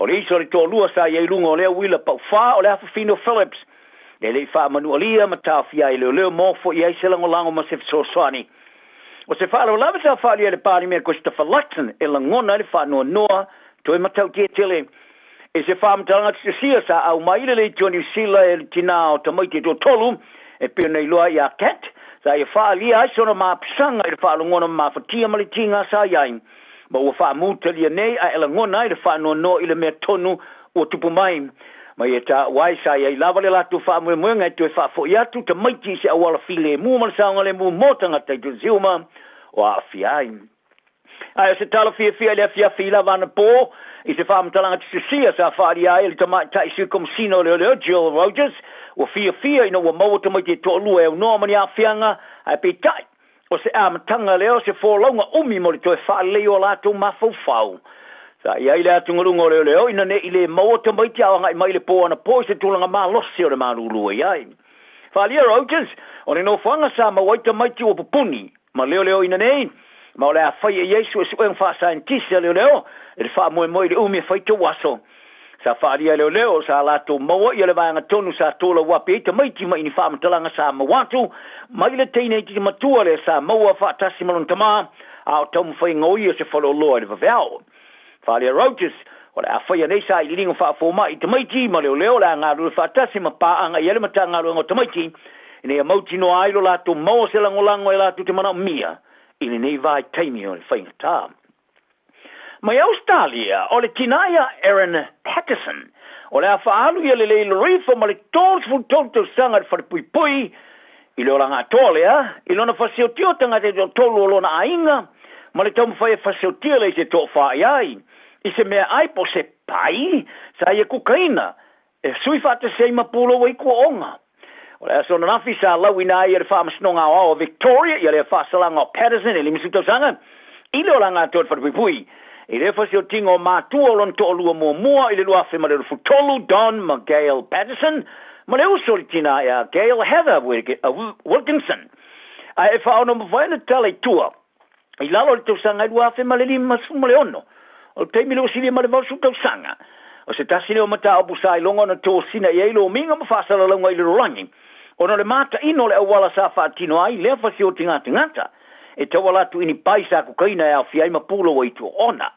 O matua i malu ne le pui pui ngā o lea ma fine, po le tina. E beona li po ti ai mai le isi tuala vasita semane, o lo loka e whare pui pui matua i malu pui puia, whare pui pui sai sai e tingata, whatupu whare lave. O le ina mai ai o le whai tau sanga ma tau sanga o le le mautonu, le tau mwhai e sa fia i te unga tupe o a fia ngā simingo le tau. Wa whawaina i lava e tai o le Pasifika i le latu lava, te unga tupe mo tau. O le malienga mo le no whanga mo mau tu na inga le Pasifika po le Pacific Resilience Facility, PRF, wa whata oto e sei nia mo wha manino, i le aso a tai au le whono tanga tai o le Pasifika o sui e honi aura, i le mai ai o le whai tau se fulo tau sanga o tau mwhai mai. O le a vea i mo se ulua i no whanga o whatu penga le whono le Pasifika. O le whatu penga o le a tau la mo le Pasifika mo fo inai tupe whale le atile ai, mau tu na inga i e suinga o le tau i le tulangi. O le pule awa o le no whanga o whatu penga fina u sogo, o i whalia. O le a tia sa wha o Sofia ina le wha whainga tā tele leona sa fia i whatu penga o le tau o le Green Climate Fund. O le whatu penga piru sili atu leona tele mo le tau i le rolangi. Mo se sani atu nu ta wati na e wha ma sani e visu ia inga, ma mautu tuna inga o le tau, ma kasa ona mai whatu anga e wha matu ina le ea. Whali e soko, e nisi o tunu le Pasifika e whaitau tau sanga o whatu le tali sa fia ni whatu penga. E le talila i le whawhi tauli na i loa le Aoauli i kalapo atu nua se lau e po le ono sfulu a e whaawai lawa se tātou la whatu penga. E o mai teminei, ua se lau ono suma tasi miliona tā la Amerika ua foina mo le whatu penga. Ma le sini au tū, e au siele 5 se lau miliona tā la i le whai ungo le wafe ma le lufu wono.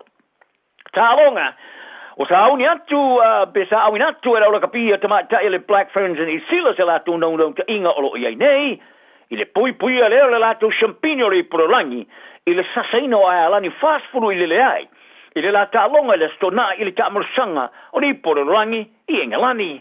Ai o se atu ngorunga tele mo le Black Ferns o manua sa afia i tamai ta alo poe mo ta alo Chris Vilico, Matania Kaloni Valley, sa wha malo sio na avi fafo mani malai. O ni sila le iai lava se fai ine le lato pulu e ono skoala sa lato moe de pulisi, mai o le afe tau i nei mawharani li ta amarasanga mo mua o le quarterfinals i le asu sai Exeter.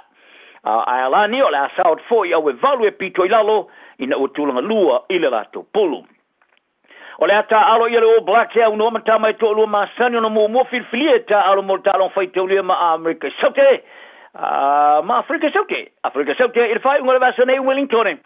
O le huka ea Cody Taylor, sa aru whafo mane malai, le tisa mali tosu minuto talonga, le sonai, sa manu malo i lusu fasu fitu in malai Eden Park eo kirani, o le pasir siaki sa whaiaru naulu sa afia, ai o le wingia e moni na rawa, sa afia na iwi as aso isin te minu matu, a oso ilunga sa pole polo. Sa misoni tau ke hao, sa sui atu Tony a Taylor, e te tau na amatu ta alo i le sonai, ia Brody McAllister, fōninga mai e fiflia leo wha leo leo, e whaale leo le tūranga pau a loka a huka. O se Maurice, e te wau e toi valawi nātu i le au e sui tūlanga i ana roa, Caleb Clark, wa ato o toa foilo na malosi, ma o sauri te alo i le mai ai, o ana talo ngai lua mo au ki lani. Whātau sanga talu mai li te mole muri sa talo, i mola au kirikite le Black Caps a New Zealand, o le au pepelu teru a Ross Poto Taylor, o toi te liu mai le li tai talonga whaavao malo, mo le fiso son iai. I le tunu o lon tina sa whana wai Samoa. Mo le qualify ai le isi ta mo le sanga mo le pororangi, mo le ta alonga le kirikiti o le tai luas furu ova, po le T20. o Taylor o tele atu ta'alonga o ta'alo i moni sila nei lo seisi lava tanga ta'alo i le tunu. I le se lau sfulua ta'alonga whaitauria po tests. Lu se lau tos fuluono ta'alonga whaavao malo mo Statasi One Day International po le ODI. Se lau ma le lua ta'alonga whaavao malo mo le ta'ilu sfuluoa po le T20. Apetai. O se vahenga o no langa, ma sanya I lava na I te tonu, I le whai o son sao ki te Samoa. E le whasu tasi o tau sanga o le soi fua sa I wha ali alu na manao. E toi o foina se fiso soani le ta'alonga. A le o le tūlanga whaia onga, ma whaia onga mole o te ki te tamaiti, ia ma fua ini me ta'alo I sona ma whaia iai. O le au Samoa o whaia onga ila na wo ia Tarana Nethula, sa ta'alo mo le Black Caps I le raf sulua, ma ua manao e whaopopo ia Taylor ila na kulupu, le au fiai ma Sean Solia, a o lato tulia se ava noe a waili ta amarisanga mori po le rangi mo stei momoa. Sa muri talo ia Taylor mo ni sile la matanga le rafa ma le fulua, ma e fato amafana talo mo sa mo ia aprila. Ina ua mai ale vai temi sa fa se se ai mai le toi talo I talonga fa va malom. O le awa ia tu tolo o pinga sa mo se taimi o le tausanga nei. O tama uina nere fuso anga le valupe so ia ila o se Parker ma Fabio Wadley. O Britania non tona le masilo phone. O Parker fatula fanoina o na ialuina le fuso WBO. Ai o Wadley. Mo le fuso le WBA. Shampiri uma e luolo umia Alexander Usyk o Ukraine. O Parker wale mo tonu I manua. O ta uolo afia Usyk. Wale mo fai ona fai feutana inga mo se la fuso anga. Pos fuso anga le mo Parker. E pena fa tonu na ia le kino e pule fai pelenga le WBO. Mo fai ai lo le fai unga si le fuso temilei. O Wadley o stasi fo ta ma fuso tu I te tele le panga mafa. Le es fului mana fuso anga fa professor. Le es fai ina sumal valu man maro Toyoti ia Parker. O tos moleono ana fuso anga tolu fai ina lusu fa manu malo. I le Toyoti talana ne yaso. To fia malia pe ating tau mam fai me kongu. Manu ia leso. Malo soy fua, o se Fofoga Samoa, Radio Samoa, tasilima ivatolu amo, se kia Radio Samoa.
mateu ia mateu a ia fai a mawhai o mamana aua e te whaavai vai a ia mana Samoa lau tapua inga me ona talonu atu na mawhatai lo la lo fai vai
Siu Fofogamua na le tulanga ia fiu se mo le tofunga le pese wa fai ngoina fai vai tapu ia ia e malamanui e no se fuluma le 5 minute o le ute nei le tulai lua i le sauni atu mantua ma uta vale fu e piki le fana wa onga i le tua i wa onga i le reia so lua na so i fane o le masina o si tema ia fai o le uta ma uta mangtano fa balo so i fuma le langi e ma i le Timi lava le ana sang no ai ale pa le mio le malo tosi I le tae ona le la. Ya ole fo ina fantasi mai marisi o ministau lana ka peneta. Ya e pe ona fsilingi ai tu stala ni ola tu firangalo. I risi fo o mata upu e au na silfia e le pa ia male malo le tatu. Tru. Ya o le ministau ngā ruenga te tele le malo. Ya stasi fo i o sui a fai pule ua lola te tautua tono le tatu wa pale mene o Samoa. Ya le nafsilingia le fionga yang al malmana autanga vai tipi autanga vai le tae ona le la.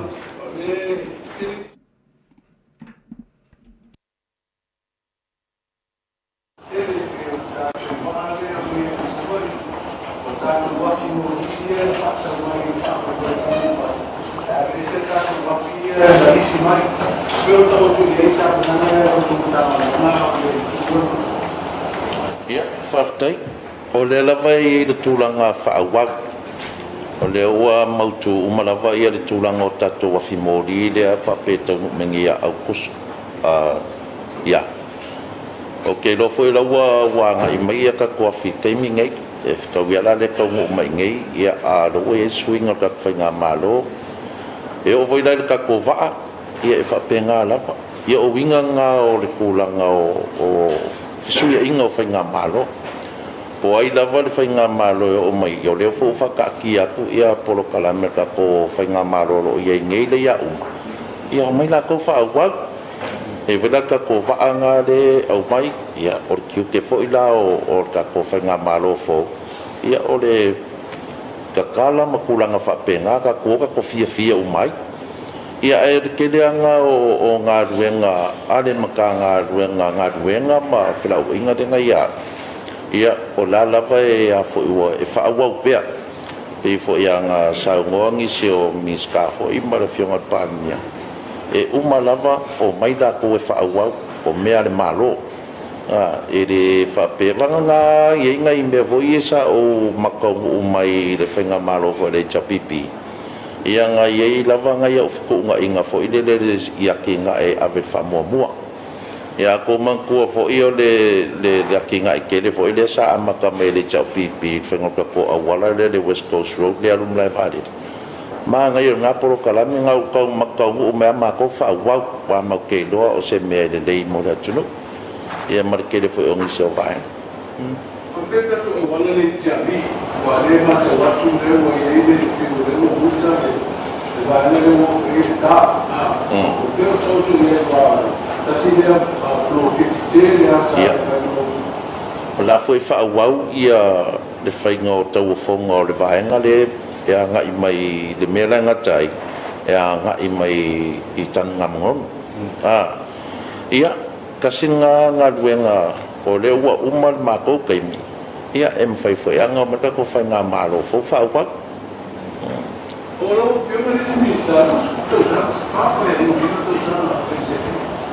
ai sa mau tu vai no final sa e tu ai ano tu mau pelo sa tu te ni na ora ko si pra ki pa de la na ma no ko fu ata ko tu sa mo vai para lo tu tu sta pa na so no mo le ti vai tu ko ia tu ti no tu lo tu ma no e va ni ma no ko ile tu ti lo na si si tu e na ta ve no ko lo tu te io poi e fare il malo, prendo una luna il malo, io volevo dire che la pittina ia whaftai o nge no kwa ke lo ke pongo sa vari mai e ke lo le lua fe maleono na o amatai le vanga fau fai voia le STUP tonu mai le lua fe se fulu ia o soifo mako fai me fa kasi male tautua Samoa e le lua fe su tasi le lua fe su bono ia o mai ngā o le ingi sui o mako tautua Samoa inga ia ngā o fai ko kasi mai lola ia i le lua fe su luongo se ia o mai le lua fe su tasi rongo winga wa lua paya inga i kua ngai kasi la upaya inga kuko kasi le ngā wa wali kua ngai ia au saurola ia ka ko mako le fast ia le langa upale mai ai ia le uma le fast ai oso le SUP o mako ikele au ke pongo sa vari mai ai ngai me ai langona lava le nganga faftai e faftai fo ile tua wa e mawale malo si sa o to kua ka ko kungu ia o ve fo ngai kai mi o angi fale kongo fo sa ko ko ngai lo su kausa ia o ke whamaruru aku kako aku ngapau o se mea wo o se malama fo ima se vai o lungi fo kangak ia fo ingi mea sa whadeko ia e asua ku ia vai maru pu e ngai le ka pua inga fo e o tatu atunu ia e o fo ilai se uku maro se utu maro mankua la usifuru kau lua paya inga ka ilima kau sanga sa o kau kua ile mako tu maro sale aula anga i maunga ngumela rua sa e ngā kaimi ia o koe alurola i e sale ngai lesis furu kausanga ia o ke malaku lava ua lava maka koe ngai kau kua i le i tatu atunu ua over kaimi o le ainga ia maka kua i whakanga kai kukongu i ia makua voi o tanga vai anga uadu kongo porkiki o whasuro kausanga ia le ua uongo sifuru lea o whasosolo kui ai ia ai o le o lava le lau kilo le lava makokoe ia sekau kua foi au ngai ia malama ko foi ainga i le kako ko ui anga fa potiki ia malie manga ia foi le va ko sa u fa makalanga si ku malo e fa ftai tuai lo tu malo sa le ngalua ia le fio o makakia mainga ma malula ka fafkai kele mo le fifiringo o ngai fo i sfuru kausa e le la ko fa ko inga fo yo o ave mala ko kofi ia o me masan fo o la se la pe fo ia ke au i le faingo lo ko o le au le la ko silsila ia fa manga lo me o le afo i se me sa ma fai onga fai ko le ku malo ia ka kofi ia le ri ia al keminge ia ya ka ko walo luma ka ko sa nga o mai foi kula nga foi sa fo se petition po se o lo mga ko ele ai o mga ko ria ko file mul ma ko malo ni fe se ingolo fai ngei ya ai mai se fo lo ma ko ai nga o ai yo uso ko fe se ai ma ko ai nga o lo mga ko nga ka o ko fa pe ai avel ma ko lang ma ko sui wa ngei ya manguia foi va o le fionga le lua mako kapo ia o faifa ia ko malele lau ki ai kongo kako le kako pale menge o yai ia o foi ole suia salenga ele longa fof ia o karikomo foi ele fionga foi ia le lua le fionga le mai ava lava longa ko mai lava longa ngava fa foi ele confirma ko malo manguia ka po inga Samoa malo fa tai tele le fionga fa tai le fionga tai malo fa ringa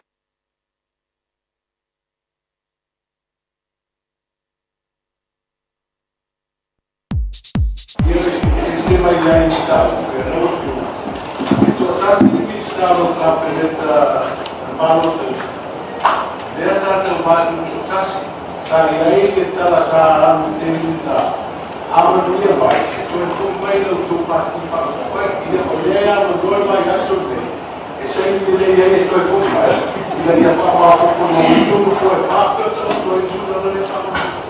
ia le mea moa, e se tangata re te psiri ai, e re oa o mau.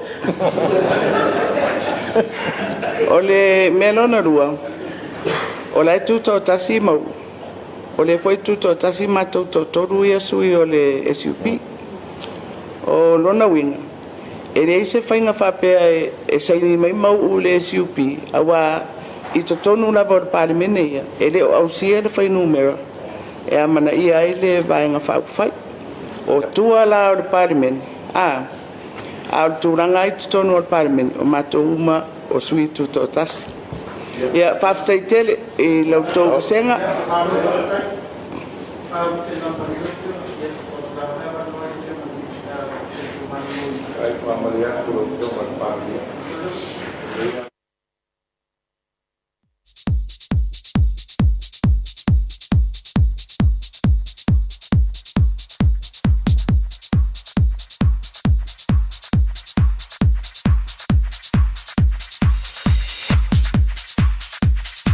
ngalo ya oko upole kongo ele ya sisi ku fa monga mai ole kofi fai pule ele nga o minska ela ko ke ka fia pe ka o fio se kofi ska ka ko kasi ai e kupu foi mo ke le foi minska sa fa minska ai fai inga mai ole nga la voia ma ko fia ia ma ko fia ia ngai foi ngai paloka ako whaafonga mai reingi kangi al vaenga ngai. Langa foi le SUP ako mai kau le makanga mainga. O laloa.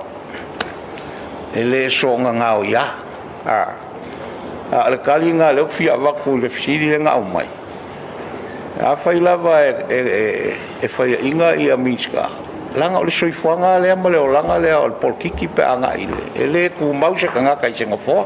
Mai lo senga fo i au pe a fai ke o lo fo le ku e au ko va mai po ai lava la o faro ku fesili e pe fo linga e pe manga i fa e pe fo linga se fesili po le e kau e mu inga o ko ulu ia minska le nganga ia e le o se kanga ka fa pe ai mino le o minska la va ia nga o ngo fo i ai ko fa inga riskai ya ala ka fia ya ali ko ngavaya yo o mako me o ya ala ka kingo ele mo fongo fol mako SUP o mo ka mila mako fa ma popoi ya wa ka ke le lo alungo ngai fo i vai ka a ka sia le fast pi on fa manguia le palmia ya o ngai o mai kuli ka ngaka o mai fai le ka ngaka ya manguia le so O le tofi o tamatane o le mumata i le afi se vai ane la fasa saunga e se launga lako auna i mafofaunga ki li Lei se vodka, lei se cheese, lei se tequila, fai a whaafia Lei se poka, lei se pia, musika i pakilia O le tofi o tamatane o pui puinga aina se vai ane la fasa saunga e se launga lako auna i mafofaunga ki li Lei se vodka, lei se cheese, lei se tequila, fai a whaafia Lei se poka, lei se pia, musika i pakilia Kasi le kama e valua popo, o lesi kama e kakau Lua kama e valu kau, o lesi ofu au O e ke kumai ai le pusa le u, ola le mafofau Ako fafia ngai au kuanga, whaloloa i au kau au Fili mai lau ua, le angai vavenga asa le u Wakungi maa asa o lo saitu e le vai a kumu Maa ilau ia ofi ma le lau mango oi I sulu e koe fili ma le lau ianga le wai fafo le ua le sumu Maa fea le mawhainga kali e lango lango A asa leanga o maa e mereka ele wai singango Pasi mai le se sae ka po e whai a mama Me iai ni meanga kokoeanga poe manga oi koe whaafanga Ai ale ai kango loi fasusu mai lau pea kanga Su e masau ia ofi o le a omu le ua kama Cinderella sau oi I pe ai ke pae e Lua lau niu le leiva ai oi I se e I pi I mau Spider-Man I pi e peise fe e Se si ai pa u ai le umalka o pise me Toke tamatane le mumata I le afi Se vai ane la fasa saunga E se launga la o amna E mafufaunga ki li Leise boka, leise cheese, leise tequila Fai a fafi, leise boka, leise pia Musika e paki lia Le toke tamatane le pui puinga Aina, se vai ane la fasa saunga E se launga la o amna E mafufaunga ki li Leise boka, leise cheese, leise tequila Fai a fafi, leise boka, leise pia Musika e paki lia Fai mai mama, e mua mua al sua al whawhea ngainga So oi le mare sua, mo le sa o ngai ainga Samoa, o menga I whai mamasa nginga Walala whanga, e pele I lo loko whalanginga O le moanga I le au si, e poko e inga whamai o le IVV O le fuela velave, o le koko o le ngausia O kupua I le make ia, o le vau filifili nga o le akunga ki sila fia Le so onga lo kia man, ka kaunga e whaai keke Peia so whai special units mai meleke Ka apela songa fua e koko kusa apampang keke Peia e ke la vese nga fui e mai kai skeke O le kofi au ka u, o le pui puinga O whawhinge mamakua, ia furo kau kua a esu ea Shua e ke mau o le pukoi kua, whai o le palapala Ma kwa I oval mango sua nga o fongo whakapii Wai lai kiki, le ami vii e whinga kāleanga e kose I whala lii Whai vau ka maali I o le whekalai O whai vau le au manga, o le kukua inga o le fongo makai Ma alosi o le nguku, e pola pui pui ma vaavai So ma kupala pala I ke a, o wanga ngalo se kakalo whaafukai O le tofi o te matane, o le mumata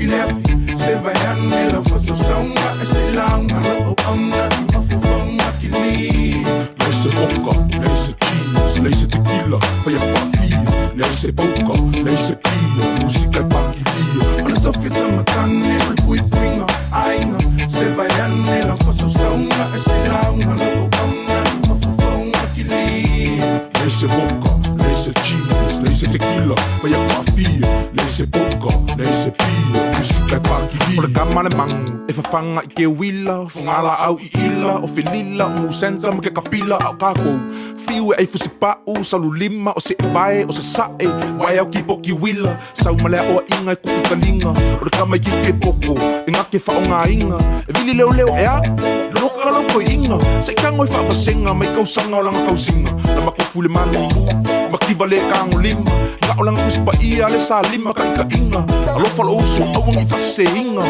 Lo mafau ia whakua mua lo a inga Ia a aisa kausinga O le kama Samoa mongi O lo kiu ke leo skai Kusa pe au sange se makiva e whafsa ngai Mangu ia sa lilo e mafu le fuku whai Whamangu yanga mai makua O lau aulo mululu mangai Se whakalakalango So se whapika uli kango I fofo whasamo O le bonga e loa E fofo ai le la mea Whamai foa a e rap mai ngai peia O e le fuea O le toke tamatane o le mumata I le afi se vai ane la fasa saunga E se launga la o amna I mafufaunga ki li Leise boka, leise cheese, leise tequila Fai a whafi, leise boka, leise pia Musika e paki lia O le toke tamatane o le pui puinga Aina, se vai ane la fasa saunga E se launga la o amna I mafufaunga ki li Leise boka, leise cheese, leise tequila Fai a whafi, leise boka, leise pia Musika e paki lia O le toke tamatane Fofogamua dau whani e tolo I le ringwaingo la Aoauli O le tofi o tamatane Ina ua tolo minutu te nele afro le lua talo sio le dawa I tunu mo le manuia I lo toa o a onga ale whanau E lukto mafu stimi o le tu ua lea A wen te paka I lungo le leina sama vase voi lele Mai maua ko fue le ngā kupe o le kausua ngā ko kupe O te mana o ia whaafai fiefe malanga inga O le ala lea o lo palota O te mana o e saunga le mū lo ua inga I lo mātou pitunu O le ala lea o lo palota O te mana o I se si o manga le lei O le ala lea o lo palota Mātou te mana nao ia iaise leo o le mātou pito nuu. O le ala leo le mātou pālota. O te mana e whaonga te taua o rates I mea talawhia ngai. O le ala leo lo pālota. E te mana oi ni mea sini ona le lei mō Aukilani. Ia mautino e te pālota le pālota mō pito nuu o Aukilani. Mō nisi whamtalanga tanga iane I le voteauckland.co.nz. Beta Drive Doctors I le taulanga whaatau I maangele whaapea manrua. Mō le vaenga o soosangase pe amana o mia. E whaatino e fo I matupui pui o le whanau witi. O tupui pui le COVID is flu river. Mō I lātou is fuluan tausanga malunga atu. Whaapea matupui pui o le flu. Wala au telefoni. 255-25-valu. Mō sauwa noe whaatino ai nei au nanga. O fisa foma I maangele I taftafane o le McDonald. Amanrewa I taftafane o le Falatusi po le Public Library. Beta Drive Doctors Clinics. O le Casa Beds and Appliances, o le tali o manaonga, I o loe whaatotonga ilo mauta, ini tau le lei, toe anangata, e mawai moenga ngao si tutona New Zealand, whaapea se tino fōa le potumalo lo, laulau aimano fōa, TV, la au pese, usa aisa, masini tā lava, telefoni fe aveai, maisi. A fiu ane loa I le whawhituwha Great North Road o tau, po le tolo fituiva Great North Road I Henderson, le Casa Beds and Appliances, telefoni o valu se lau, lua 555 o valu se lau lua 555. Mātau te whaia ni fo aroi le aso lava I te whio mai ai I le Shine Dental, ai e iai inga whaapitoa. Mātau te salia le Afterpay, Zip, Q Cards, whaapea Wins Quotes I le Shine Dental. E whaia fua whaatalanoanga ma le ACC I le Shine Dental. Le aise tongi mo whanau I le bao le se furu lua I le se furu walu tusanga I le Shine Dental. Talanoa mai le tongi ino le whainga o ni fo I whaunga ai le Zip, Smile Now, Pay Later. Le aise tului I le Shine Dental. A whio mai le 555 Great South Road, manukau pe wala au le lua fitu ono whawha. Lua fitu ono whawha mo le Shine Dental. Tasilima I watolu amo. Radio Samoa. O lewa joe lusful family John Tano link July tolu stemi I luma. O le maulau stato filo ingele so ma le fionga yali lo mayava mai na vai. E tu so le tele mo ta upe pe ona tu le mai le neia so lua. E la gantu vile ona so nafile so valu. O le masilo se te mai tono le tatu. Tru talo sia. E o le daholo so longa le ria fu fuanga o le rikvainga o le Aoauli mai ma futo mai pea. E le tautua wha ua le radio Samoa. E la gantu tono New Zealand fa pe foi. E an tono e mamama lolo so I fumaruia ma le langi e mama. Alamaya. Se I fai so tasao e tu manu ai le tu longo no tao lana tupu a e tau fono lauanga I fanua ua tiua I ta ua paalo alofa inai matua tala le toea ina sole alo malu faiva tautuana lonu ainga.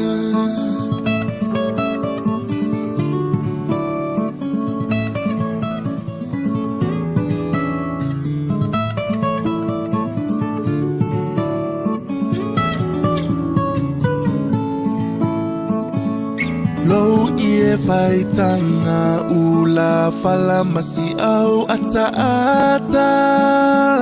lo sei puletasi ole au roma iso ama ola wailoa ole samo lava tautuana le atua lo tata iala lauanga I fanua uatiua ita ua faalo alofa inai matua tala le toea ina sole alo malu faiva tautuana lonu ainga si o ta atunu ele iloa i le whaafanua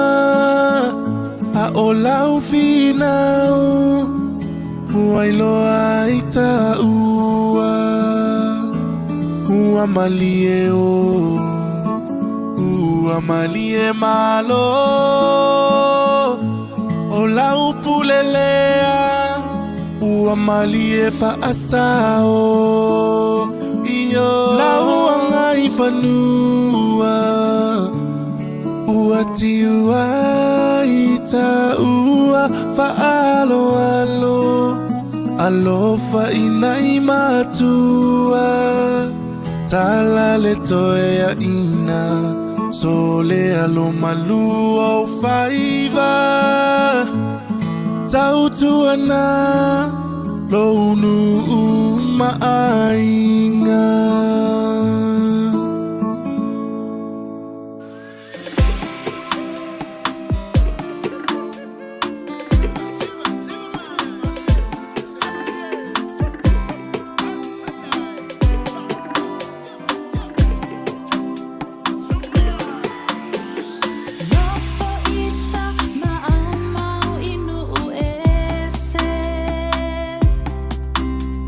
Ai le ma fai na ngalo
silingia ita ita ngata wa ma ito ata si fea la baba ai utali pupuni atu ita ngata le papine ai aku pai la fala Sofia ai e ise vai salo Sofia due ise sua fa o le papine le awake sola sola tai wama ai ua o tino mai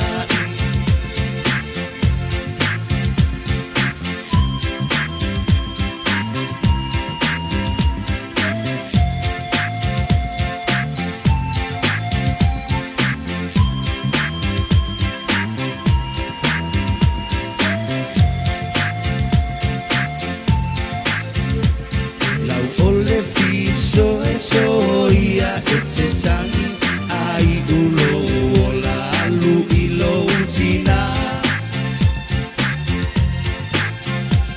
Momoli o alo fai lo u ainga Wamali e lo ulo toi lau tau singa Tafia ai e ise mai salo Tafia I due ise sua pa O le papine le awake sola sola tai Wama ai ua o tino mai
Feel so low.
se ia ni maia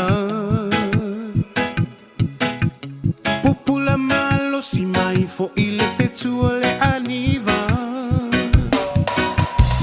Waunga solo e iai mapua o toa Sau upu malu whaaola totonga Talo whaile tangata o la masano salo Le veve lau le toto o le mawhai ai o na ngalo E talo masani o oi ai se aso Whaato sinai o lo manao Ma whau whaunga wa whelanu lanu a imo le tamaitai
Oi Samoa, oi Samoa, oi Samoa, oi Samoa, e pea ea, sau fa fofogai, to a fia malie, isi au itulanie, ua e masani, ile aini usamie.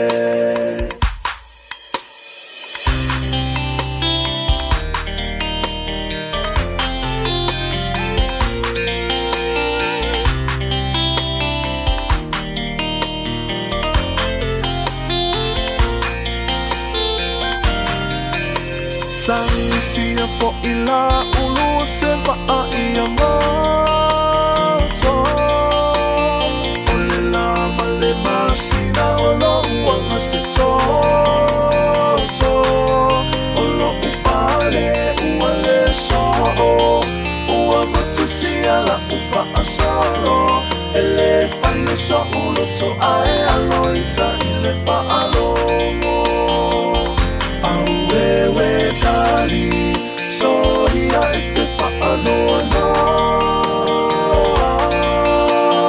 Olo ua lufa lenda dia ua eloa Tasilua tonu fale alofa Ae liba ila utautama Ua lave ai o umama Ma o utotonga Sau yo tau, eva eva le i o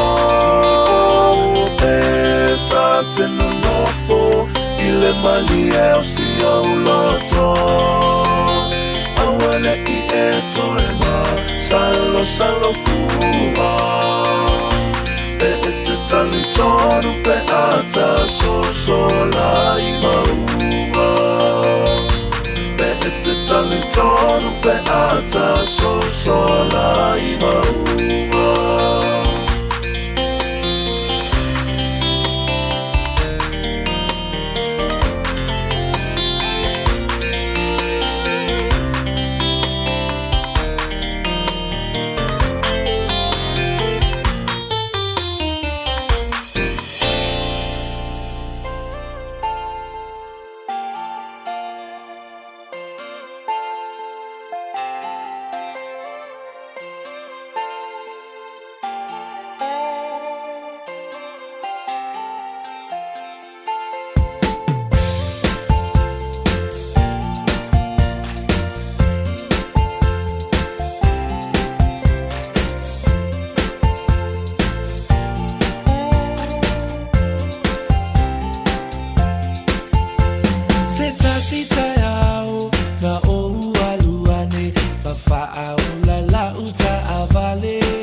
se kei wa u foi nga oe ngaro mai foi la kwa ma fa ku ku ai te nga uia kwa siki lava sikenge olo ola la mai ko kongu wa makango kumule kalapu se va ai po se hio ofu va ayo fa ngo kafe so kuma el maska fangu ia o magule pongange o maska kinge maska take away Sole, sole, sole, o solo fiesida, o solo fiesida, kui mai fai musica, sole, sole, sole, wa makanga lue vai, penga mawala ska kenye, o seki foi tonight. Oh eh oh, susu mai la ia, oh eh oh, lulu o vai, lulu o lima, oh eh oh, fa saulo kua, oh eh oh. Pati popo, oh ale mawala ska kinge, kasi va pea, fa vai lumore ea. Andai brother, I will keep a pole, andai suma, I will keep a pole, andai brother, I will keep a pole, andai suma. Baila iai, la luka kalo mai, pakalia koi, so la ko sa wai, ai I will keep a push uso, a lucky lo kamangani. El lucky for you, el lucky for you 2 times. Sole, sole, sole, o solo fiesida, kui mai fai musica. Sole, sole, sole, wa makanga lue vai, penga mawala. Ja, even vivianga suife filon yo le va hengo le so le was MTS full of 2 minutes to te nei le July tolu fan to ai matua. Ja, maar van wa onga tu wa onga le ya so lua. Wa ya ne ola to fo si pa o te wa fa tu fo le tu ta vale matanga wengo le na fai da to le sisi. Ai le va hengo le fia le nga le wa mo le tanto filo. Inga pe ona masini ai mal suyo le tanto wala le tono le tro le fionga ya lilo mo yava maina vai misa wa foia le fa ala wilo mai onisio mata upu ya ola walunga i tono le tatu wa tunu i Samoa e ona sila fia en tanto i antunu mau wa tala fan tuele ri va ngala so lilo mo yava ma lo fe le fiva ya fio mai ma tala mai au ma lo nga lo ma lo le tawanta Talo whalau tau Fofogamua, ia, whatalo whatu fo i le pa ia mani malu se tātou atunu o mai mo mai le tātou pokalame, ia i le nei fo i tau afiafi o le aso lulu a. ia o le aso lua ia aso lulu ia o ko inga aso lua mo mato Aso lua, o le awa tātou o mai ia i fo i le nei fo i vai aso, ia. O lo o iai fo i le manatu o lo o tau whaitutusai tātou umai le tau si ngā lofa lo tātou tapa au siri langi. Ia vi ia lo na ngalilei, ia iai fo i le tātanunga, ia o lo o tau sirafia fo i. Ia o lo o manuia lava ia so tātou atunu i Samoa nei. Mai lava fo i le whaatungtungunga lo tātou atunu i Samoa nei, se ia Aouli atu se isi au pito i titi. Ia o i lātou malava o lo o tau whaitutusa tātou le alofa maleanga leo le atua. Ma lo va tanya lilo mayava ya antonu wa sila fia le tru mai to titiava pene ya na fia e maua mai loa ia le kopi fo ile le ole malelenga le malo le tanto malo e tu sai maleaso o le wa anto faina ma fa la wi lo fa la wa tele mai ya e fa pele ona fa to to ai ia suya fa ipule o to fia mai le tu malo male tu malo e limas fulmal tasi tu malo fa palo tol tatu tru ya le na fa la lo antu le so na nafi e se mai la le tu langa le ya ole fo e na ma ua i lunga o penga te fa ilang se fulu male tasi a tatu lu i fo ilele ole toi fa te wina o palo ta po i unga palo ta anisi o i tu malo fa palo te tono le tru ya isa wa i le tai ona leila ole na mau ya ole na yele sa noanga ale fionga le tamai tai pa le mia o le malo tausi a me se fo inisio suia minista i le tūlanga i pi o le iai ia le wha moe moe lewa lea ole suia lea ole afo o le sema a tonu a le o le vaiaso nei ia o le vaiaso a saupe a pule alofa le tua tātou tau lia le alofa malona anga le nei o le sa e a wai a li le maiawa inisio wha moe moe nei le ase tūlanga iai ia mo le sila fia le manu o Samoa ia moni au Fofogamua o le malelenga le fionga le au manu le malo Samoa e ala i le polo inga watu ina mai. ia ina ia tau au fiai ia le fono alo tātou atunu. Mantua foi e isi o lo whapea mai. Pola me la kau au fiai o le whatau tō ina le malo fau. Ia ai sila foi au tau. Ia o le polo inga mo le tau au fianga. Ia ona lea sa ia ile mea whapea nā sa tupu le lua whelua tas. Peitai. O lea sa awai lava na o le vaenga whai al fast lena tūlai mai. Ia ma whatau tō. Mulimuli ane lena o mai le vaenga lena mulimuli mai. Ia le foi sa whatau tō foi la tau. O sui o le palimene. O le tau a fianga la lea o walawin nei mo le solu o le vai e sofo. Ia, o le na, o le whaatau tōnga lava le na o le tātou whai ngā malo fō. O le wai ai, pe o na o atu ai le whaai unga o le pānota. Ia, o le vaenga mo mua lal nai pe o le whetala i ei le tō Fofogamua. Vaenga lua. O lawa a mata le taimi le nei, le ulua i tālo sanga. Na tālo sanga i le whaamasinonga maua lalo. Ina ia toe whaitawina aloa ia e le whaamasinonga. Ia pālota o le itu malo pea o palau li lua. Ia matai nei. Ia i le tasi le Aoauli lena au mai a matai. Ia o le tūlanga lana ai se furu tasi tālo sanga whapena. O lawa tasi atu le whaamasinonga. Ia ma whaasoro e ngā luenga. Mantua la e tau na o atu le vai aso lea. Ia wa maua le whai unga o. O le whaitaunga na o se furtasi lea o i tū malo ia wa ave tāna sanga. O isi sui, a whai o lau sui lea na e man malo, o e lelo na lua whatitainga. O e lelo na lua, e lima pāloka ke rua vai man sui momua. Lea lawa e karsanga i tai o. Ina ia te whaitau pe iaini pe o le ale sa onga o le whaitaunga. Pe o sao, pe ini pālota e whaopopo, pe ini pālota e sili atua ea. Mai ia o le whaitaunga nei o na sui ai, fo isi no fo. Ole avifo ia pe a failana o ia ise tūlanga whapena ai a whai ai au mai au whai ungalna ia o nā lava a olo wa whaatau taia le se furu tasi tār sangana ina ia a whapena o na tau whaitau e le whamasinonga nei tau whapea mai se si ai longa whaile tūlanga lei lalu tūlafono lei lai e le tūlafono Samoa o le court count lea e peia o le final count lava lea i le tūlanga o le ai a tau o le tangata e watu elan tār tanga i whamasinonga. Ina ia whaitawina le pārota le alo nei tū malo. Ia ona o mai e lola ia lea e. Ia.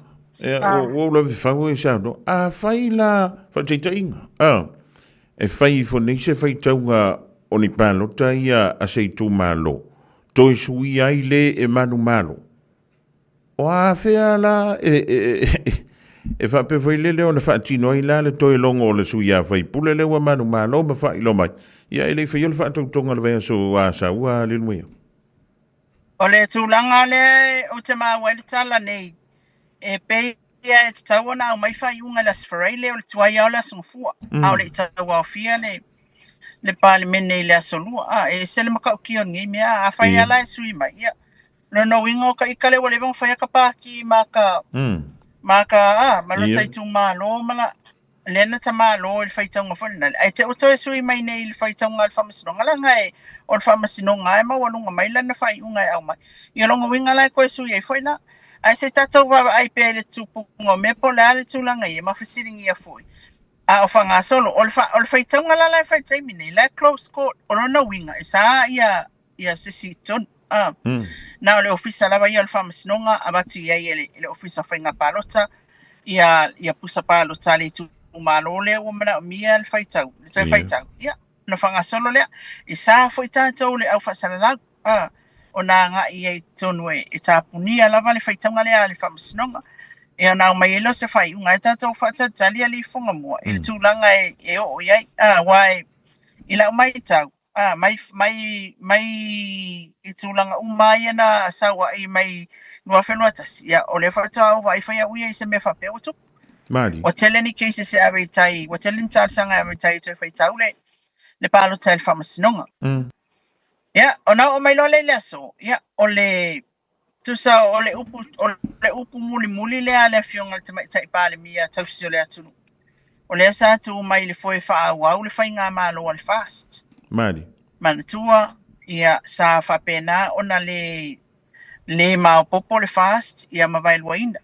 Mau ese ai la tau nei na tutu mai o le kapeneta, ia male fionga le tai pale mi le tai mina tu poi fo ia ni se fa fitaul ia o lea la o lea wa fa ma vai mai awa o lea wa umale le la tau la o le vai sa fo e take over lo le malo fo ia e wa le fo se toi ngal malo tu si toi fa ia wa le wa tu la ile malo fo ia o lea la wa au mai le upu fa fitai le fionga le tai pale mi le tatu wa tunu whawhitai lo tātou lava pale atu le taimina tutupu ai whawhitauli fo i le vāo inga whau whai al fast. Ai sa mauala tātou pi atu i le mālo sa tūla i lea taimi. Ia la tauia ina ia whaawau pēa le whaanga solonga o me tono le tātou tunu ui matanga luenga isi. Ia lea lawa wale ngata le tūlanga le whawhitai mea Samoa. Ia wana ia aloa ia fo. Ia le tūlanga lewa iai le whai unga lea, o leo le aloa e wha a tautō le mālo fau lea. Ia, ma wha pēnā fo na ia wha manui ai le tai wa tūla i mai. Ia, o le pale mia whilwhilia o Samoa o le ai nei. Ia le fionga ia la Aouli le mali toa po la tai wao Schmidt. O le tūlanga la le na iai le whaasalaunga le aso. Ia ma kongkongi ia koe loa mako whasidi ia i le fionga le tai pale mia tausi. Ia. Ia, ona o tūlanga fo i o lea, mea whasuia inga o mālo, o la uia whasili na ave o le whasuia inga o mālo, whainga mālo. O lea la whasuia, mantua o la taule sa tausia tātou mālo.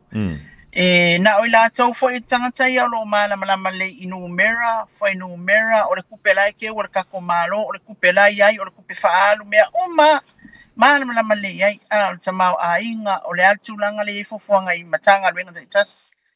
Le sa singia I po le aso la tau silafia o le leile tatu tamau a inga. Ia o fia fo in se tūlanga o ia tatu ai tālafu nei taimi o se mea e au na tatu iloa. Ia ma silafia fo i le tatu atunu. Au le i o mai whainga malo fo. Na wa o le kele alo mai tau I o le mea le nei. E o mai loa whai mai. Na mako o akwe ma. O le mea na lai o na ofisingia. Na mata o atu le ai masea.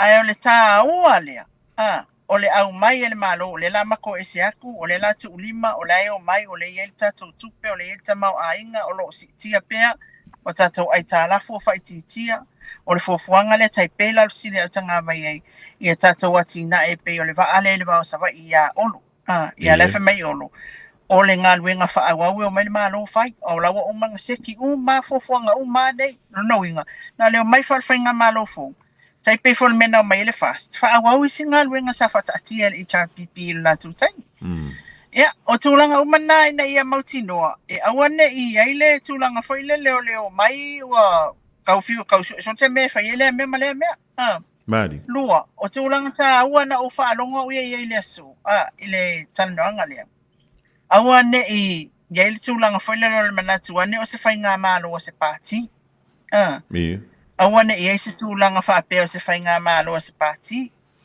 E o mai ai la tau I o ai al tangata whainga luenga fia mana o iei fia le iei whapea nā fo I le vāam tangata whainga luenga. O na wa iei le leo fo I le wa alanga ina mai fo I le tūlanga fo I le whapea e a fo I le vālem tangata whainga luenga o le anga I mo se mālo fo masuing. E o noa whaina I tangata whainga luenga. A o le uputa ua le fionga tamaita I pālemia. Na lātou tala noa ia matangata whainga luenga ia la tu ofisa Silio Pulenga. Ave ele wha malosi, ave ele whautuanga ma le tua lalo, ngai mai le malo, I o tau whautua ina le malo, tu sai o ngā luenga ia sa tātou whaia, ma mea sa tātou iai, whautua tu sai o ala manui ailu tātou atunu uman ngā luenga wha awa. Ina ia mwhai o na awal le ele tu, le tu whoile pe na mawai whoile, ia suia inga ia wale pe on ta wale fionga fia mi. Ia o le HRPP e lua kupulanga I tono fast food tau sanga. E o mai la lato, o la e mawai ma fau tanga whainga luenga. Pawale o vaenga whainga kula I mai e mama alo I lea taimi. Ma lea taimi, ma ia tau sanga I tele. Lea sa whaalongo e pe na whainga tai o na mimilo le tu foi le le ngalue e tanga whainga luenga. Ia o lea lawa o mai fulal whainga malo le la anga I mai nei. E ole wata pena to le fionga tamaita I pālemia tausi malana ka peneta tausi. ia lo to wa fio mai e tu sai fo ila fo tuanga ia na ave ia e mai se o tala e fa pena fo na fa ia ile so ali I Fofogamua. Ma lo sa no li lo maiava e tasi le fsili me le malo le tu. Pe o awai le fionga kom sino finga palo tai le toi feita wina palo tai e feita wa amatantu le so se ia uli le so esto fi fa mo. O le awa la fo atu le fa masinonga le feita. O le fa masinonga la ai tilo iai o lona winga e iai e tawana iai tangata o le ofisa o le whainga palo ta mo le watuina o a whainei o pusa palo ta ai tu maro ta itasi ai o le awha I loa I le stofi se I fasilingia pe o awa iai ai I le tūlanga ai o le tāsanga na awitai e whaitau o le whamasinonga le palo ta o lona winga la o vote umai ia na po palo ta umai ia na whai alau tu malu ia o le la au mai whaitau o le whamasinonga tai pe fo o le whai ele e le ofisa o komisina o whainga palo. Tai o le a maos tala la tamai pe awha pe e o atu tato po karamela stofi. Po le altulanga atoa o iai ia le whaitaunga lea ono I tai awa o tele o iai o autanga waia na iai le tai au nei I le tau o fianga lea e na amai e foi ia le tualalo le ofisili o pulenga o le matanga luenga o whamasinonga. Ia le sunga ia pali I John Taimalangi ia mawhamanino mai fo il tato o whasalau ia mal tato au tusitala ia tūlanga uma o le ai le whangasolonga lea o le whaitaunga Fofogamua. Le link ma lo whautaia li lo maiava. I lo mingta wantula le toi whita wina. Wa o le ai so solo tanto huile le tula fono le whainga palo ta lua afes fuluiva. Le ma fai on talo sanga se sui o le va vala tamale na manu malo mai le whitaunga alo ia e toi whita wina I le whamsidonga. Le visili le tula I mai li le maia.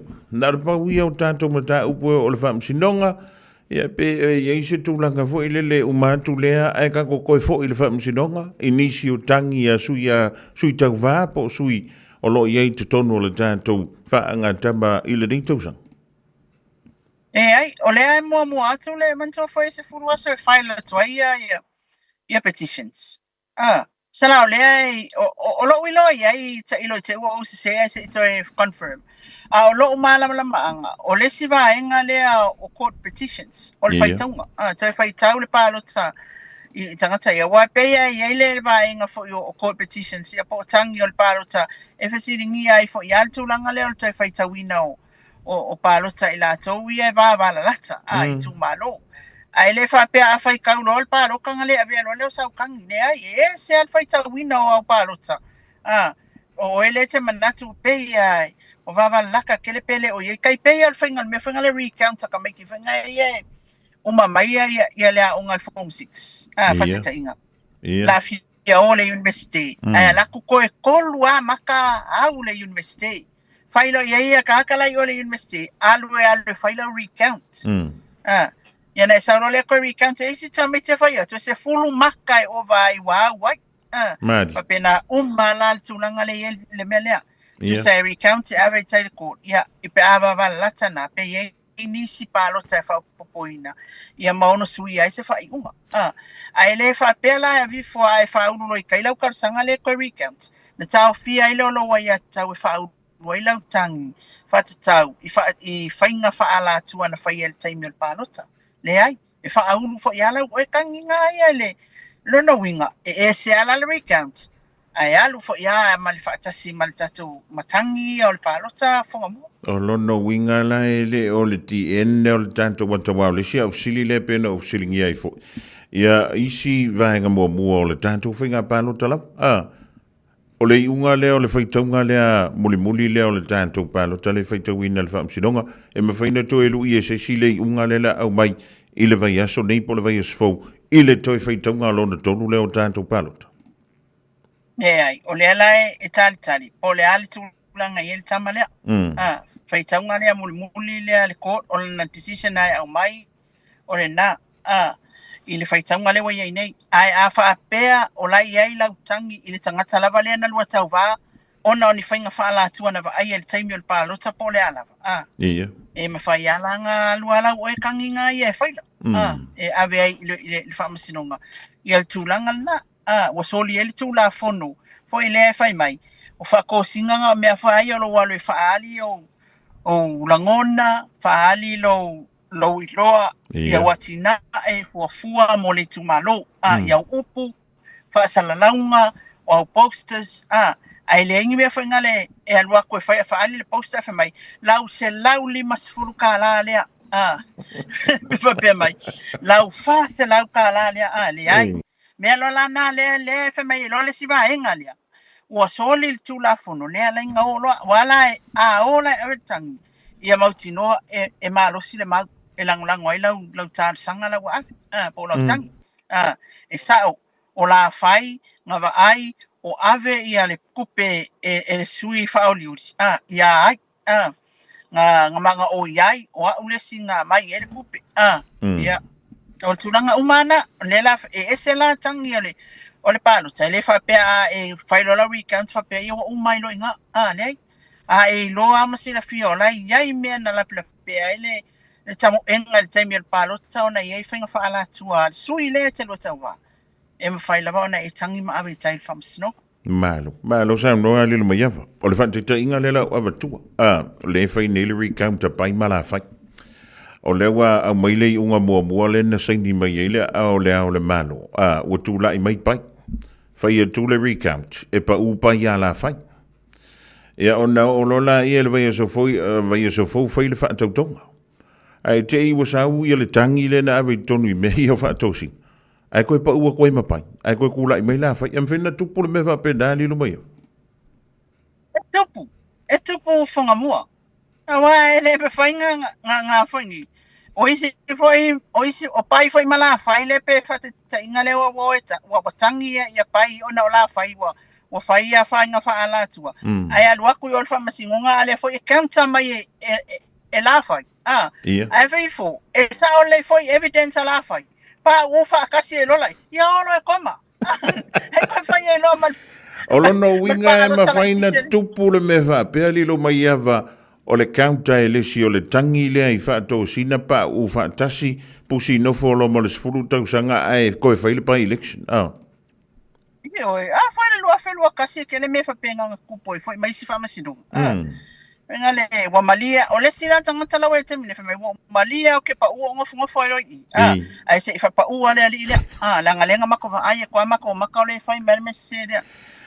Ia na olo la ia le tangi lo le ai aku ala fo e file mai le kangi le ia ona o malola ia le file al famasi no ia e counter la ele si ia le tangi le na ulo i fau a pe ia la fionga le fo ia ma to mon ma va kulo mon ma wa fa ma ia pa u i ko pa u mo ia olo la ia malolo ai o mai lo ka fo i lu mai o file pa lo tala ti se tu malo ai o le tulanga le ta wa fa mai a fa pe e a foi e suia I le recount le se fa un ia e tupu mena e ma fai na wa tel fa masinonga la na fa un le na io e to suia no fo a fa e uma ngai I e sa le suia le wa kula I mai e ko fuli a kula suia le wa pa u I le recount ko fai I le ko ia nga fa ala ko pa u ia ko ngofo o me umana e sa le time le nei ai ia fatino ala o le tula fono Fofogamua o mea uma ia tante tala no ai lilo mai avo le kava uma la vaile e le tula fono whenga palota lua afes fruiva o le saole ia lua afes fruiva e sa le lava Fofogamua o le ala o tulanga umana le e fa ala tua mena e fa ona ona tangi ai leisi sui fa olioli ona leisi sui ia la ko foi la sui fa olioli le ngakangi mua ale I ma ale e kangi mai foi le suile ale foi yanga ma fa sanga suile kangi mo ia fa ia ko sa ole le ia o tulanga na ia o mai ia fa pe mai fa masinonga ia o guilty foi ma oe ia lenga esa ke kangi mai le suile ale ma wa ko foi ele foi ke fa ia foi oe ia le me Alo no ingana tu isi tu lilo mai o tangata laki ia o tangata palota pe o fika tua ia pe afa pe ole na mawasina tanga tanga mawasina selin ia ona no fo le au palota ai tinga ina ila sui tawa o sa ole lilo mai wa kele arkinga inga sui kawa kinga inga fai lunga posters ka ikolu afena la fai la kala le fa piol pots ma mena tinga ina ile aso le palota wa isi sui kauvala okay lo langa fe avea iso lo ikangaka Ia. ya tinga ina ilo walufua ile fale sui kauva Au. ya o kaka laki ngai kaka ya le palota ya tinga ina yo na sui kauva le moile le pol mafofo le unga yo ye palok ai amalo mai olenga ya mea ya nga fai ai lengo fo mafofo papia talo sia ai le koe ola fai malanga fanga we ave ka ikai ole le fa masingu e moli mau ya le mea langa le kupu ngai ya ona toi ave foi la ia le ya makua ngau kusa le ila ufa ingoa ina ole mea ai mai se ana tangata foi e ole e fai tau tua inu mafio anga mai tu malo ali Fofogamua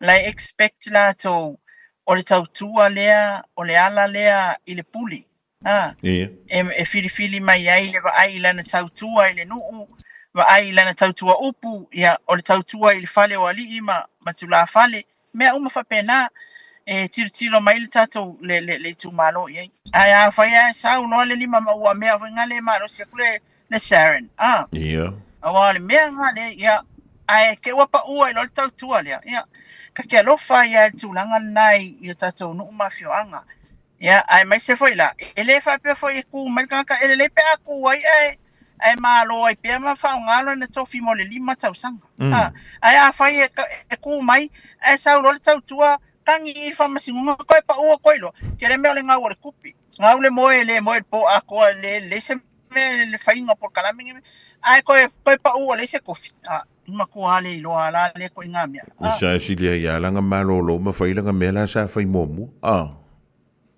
moni silia ya langa malolo ma fai le meleng fai mo ngai lo le alwa ko kamau ainga alwa ku male malosi awa me nga le tupu nei i nei me fa o parota ya ai pese fia ya les ali Fofogamua pe na ta o kaka palo kaka laki e wa le me pito silina na mali e le mai tau tu foi le fa la wilo ia na fai e inis na te vai tu soli e se la ngore o fula pese mai i le tu malo ale tas ya tau no wantu le siwang fa fa soli la vo sui melonga of soli e maka o kia ka ko ali ya io le tala to miti fole pa wa me ia poko e ola kongo samo Mawai me foi ngale fala uloa asimi langa fai o le pikongu ula o uma ye o mai I koi fai il fala uloa asimi o mai uma ye o lalo o fai fala uloa asimi o uma ye o le siba ya so fai fala uloa to masi o koi o uma fo ye le ya pala ya wa le mele ye pe fale manga ye isin me fo ngale ko fa menga fang vai mai kara ke fa longo ko le fa mai yoki ele mali yo kala ngi me fa ka fa ya mai yoki fa mai le se uma pa lo kala nga fang vai ya len ka ku fa mai kalo fa ya na luai le o le suita va ma fa pe sol pe ya wa uanga le anga o le te va tu se scenario voi le mai pe va bela na le tu fa fang vai no foi le o suita va fa solo na ma fofo apia le e ka wanga ave isinga me fo ile ya le la wa ko fai ka we maka ko pa lo ka ri ka yo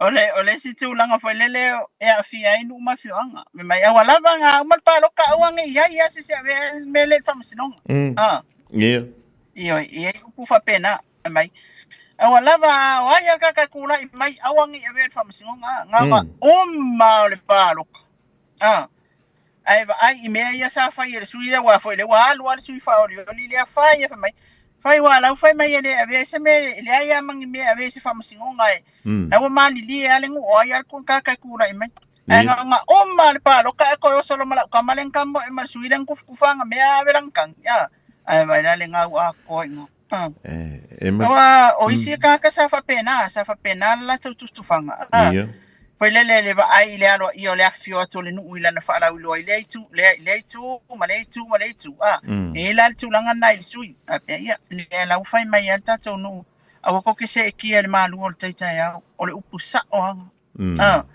Ya lela o makoa kele ale au se le malu o kai kai au lia. A lela ko recount kai ya ko ave ma petition ti o ya o tu langa na le ye. Ale a sa awala le langona e tauna langona e sui ai mesiala sui a lewa ave nei a mantai le soia le toi feita wina fo ile le ola tu palota. E wai mawhai e peona e sau noa lilo mai apa. E le ngantai I a whai e le family e nai le sui le na talo sanga e whai le recount. Ia e a wha pe ola i e nia na moni mau tutu. O lona winga. E uma ko fo ile vai e so fo pe a whai o le tūlanga da i e tatu. A le kau kua mai wha pe e le tatu tangi le to avantu i o le wha msido. Ia ma wha awawa ko i la whaka ko ua lilo mai o le sa onga na o le tatu sawaling.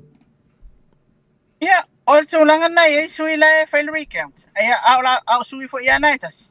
Na ufa ulu la tu tangi le fa masino ngai tu langa fa le o le fa ala tu. Fa ia time el parota. Ia. O ese mata. Soli lo tu la fono e afia ai mata upu nei e fa ia tangata. Ia ona o le recount ai lo wi lo o la ia la yona fia o itai e fa le recount ona la masal salo le fa tonga. Ia. Ma fai unga. Wa close tele e ia la le no le tu malo pala li tasi palo te vai. Ma di. Su ye lua. Au su ia ye lua o fasta o vai fai tas. Ma di. Ia a le uta fai tailor recount o recount na le mo ne ia tas ila uli. Ma di. O lo no winga e la manatu a ye le masa salonga o le o lo tu lua. Ia le mele ele kaunga kasi se paro kasi de kakale ya kia. Ia. Ele ka kau fanga o laka ke le lunga o e ka kau anga le lo ape se faitang. Ia la la yo ntar sanga ro itai o. To fai fa mo le faitang ai fai la fa masino. Ia ole au tangi au o paluta. Le taimi o paluta. E kele la me o mai kamanga. Ele ia. Mlele. Awale wa umantata wo mo I tangi fo io anga va. Mari. O lo no fo inei o la montanga mena le wa uma ai le fai al palota. Ia. A le la wa e kangi nga la ku le sui le o ke lo ka va.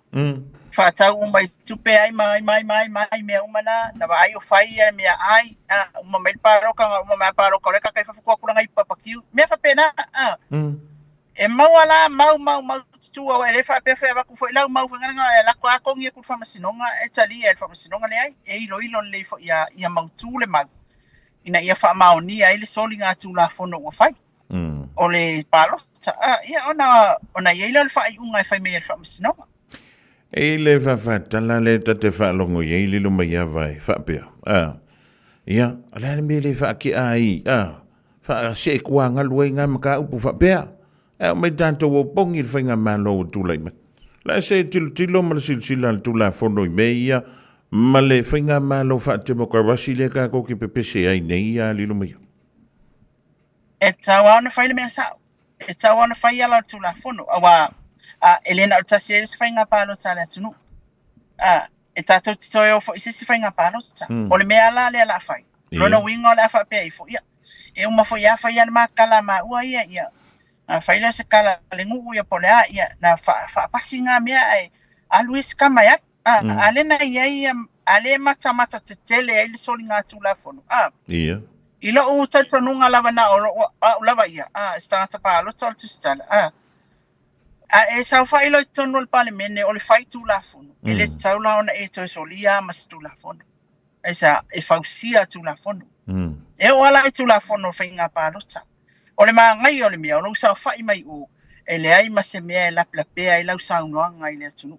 Aisea, langa e ku lunga o tu la fono. Ai a whaila tu langa lea soli il tu la fono to expect a city ko kongo le pale mengi o se fai tu la fono. Aloha meika.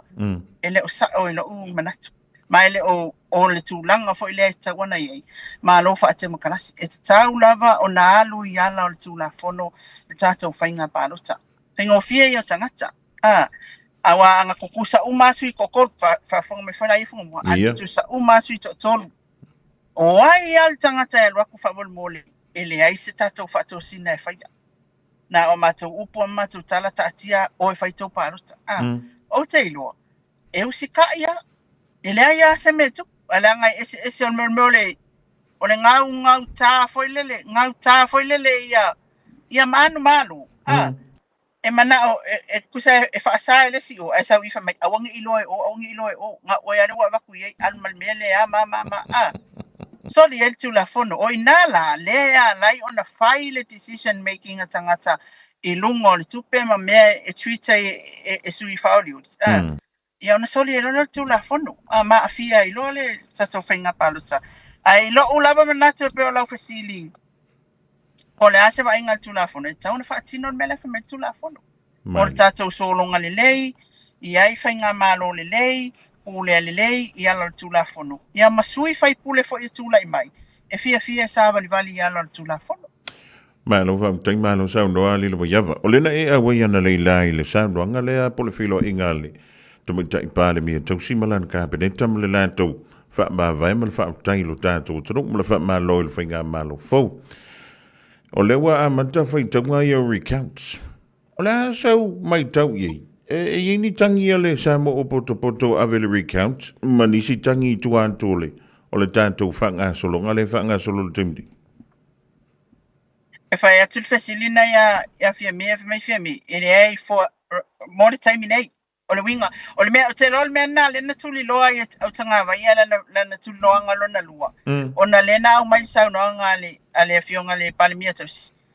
O le more time nei, ele o iaina mātou tanga. I le recount le? O le recount ele o mai loa i ele tūlanga na po i se o recount. Au tangi ai o le palo tai peo na fasili ai au tanga vai ia. O le tali a fia me, ele o iaini ala tau tangi le taimi nei. I le taimi nei. Rona winga o le upu taimi nei, e te le. Na o taimi ane i le o tali mai, e tātou te leo i loa tu atu pe eni ala tau tangi, e toi tu ina atu i le whamasinonga. A le recount, o mātou te leo i loa la le tūlanga na po o ai le recount. Si tātou ola i ei tai o i le po tai au. I ana maua toi le tātou li poti le atuanga i la tau olo recount, ai i tu malo. Le malo whapta. Ia tondo vaenga pito i silina na ta ua foi le mo sile fia le turu. Ia ma le mo te watu. Ia e tolu sui a foi pule le tu lai mai. Pena manu mai le fua le sa mo o poto. Ia lono winga la i tuton wa ia le sa fa inga le a le parliament e tuto tas. Ia lo ilano lavo le fa malu le ale sa mo o poto i tua mai le. Ia o upu fai tuton le parliament o sa onga le tantianga le vaenga le lilu mai. Nioi, ele alo ia le samo o poto ona le a toa sui e to avalu e tau ona iai i te tono le palimeni ona alo ia leo se vaenga wha fai. Ai e tu to tasi lava ia sui e to tolu o leo tula i mea le samo o poto. Ai le tau fia i tua mai o le palimeni la tau wha vaenga wha fai. E ta pena e mo wai e vaveana lima fo i tau sangai e lo la tau fo i langona. E leo pe ona ta wana nei. Ia ole ale manofo fo i ole a fa awa pela la tau maftanga lea. I le fa mau popoina la tau vaenga fa fai. E le minista ua pa u maile whainga pano ta lilo mai ava. Ia tono lea na lunga la loa i fo. Ia inisi fo i o sa doanga le minista ua ova male lus fu tau sanga la na tau tua. Ia o te ilo fo. Ia o se tasi fo i o au paanga. I wha tal noanga la vai mene yo o upu whai o le tātou malo. Ia po le ko e le vaenga la vai mai. Oi ri Fofogamua. Ia o le futalenga ia olo vai. Olo fiti vai. Ia po le sunga fo ia mai airport. Ia e pe ona sa noa i lana sa noanga i le tai ona leila. Lilo, e whaisi vai la tol lua ngā lue. A le lei lua vaenga. Ia whai lua i ngā vea ma le fionga le li minister le malo tausi. Sa o leia o olo sangata wale vai pe fo na ta wale to fa tanga vai ana le line of sinia. E ta ua i al mtanga wenga na yei olo. Ai sa o mtanga wenga pito itilele o tato watunu. Tanga wenga ngalwenga tele mfela wa inga i lungo la ele. Ya o le tulanga foi lele olo o yai tato tina. O le asa fa atia mai olo ilo na taimia o minsta a o yai le malu.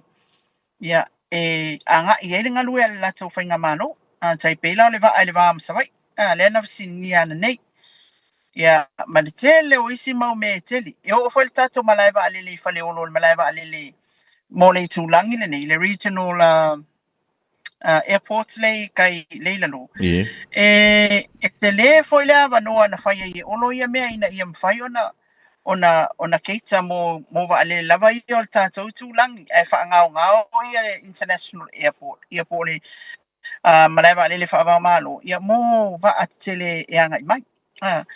Ia lea fwoi na tato va ai, e sa oa ia, sa whaia i fwoi upo olo wa olo.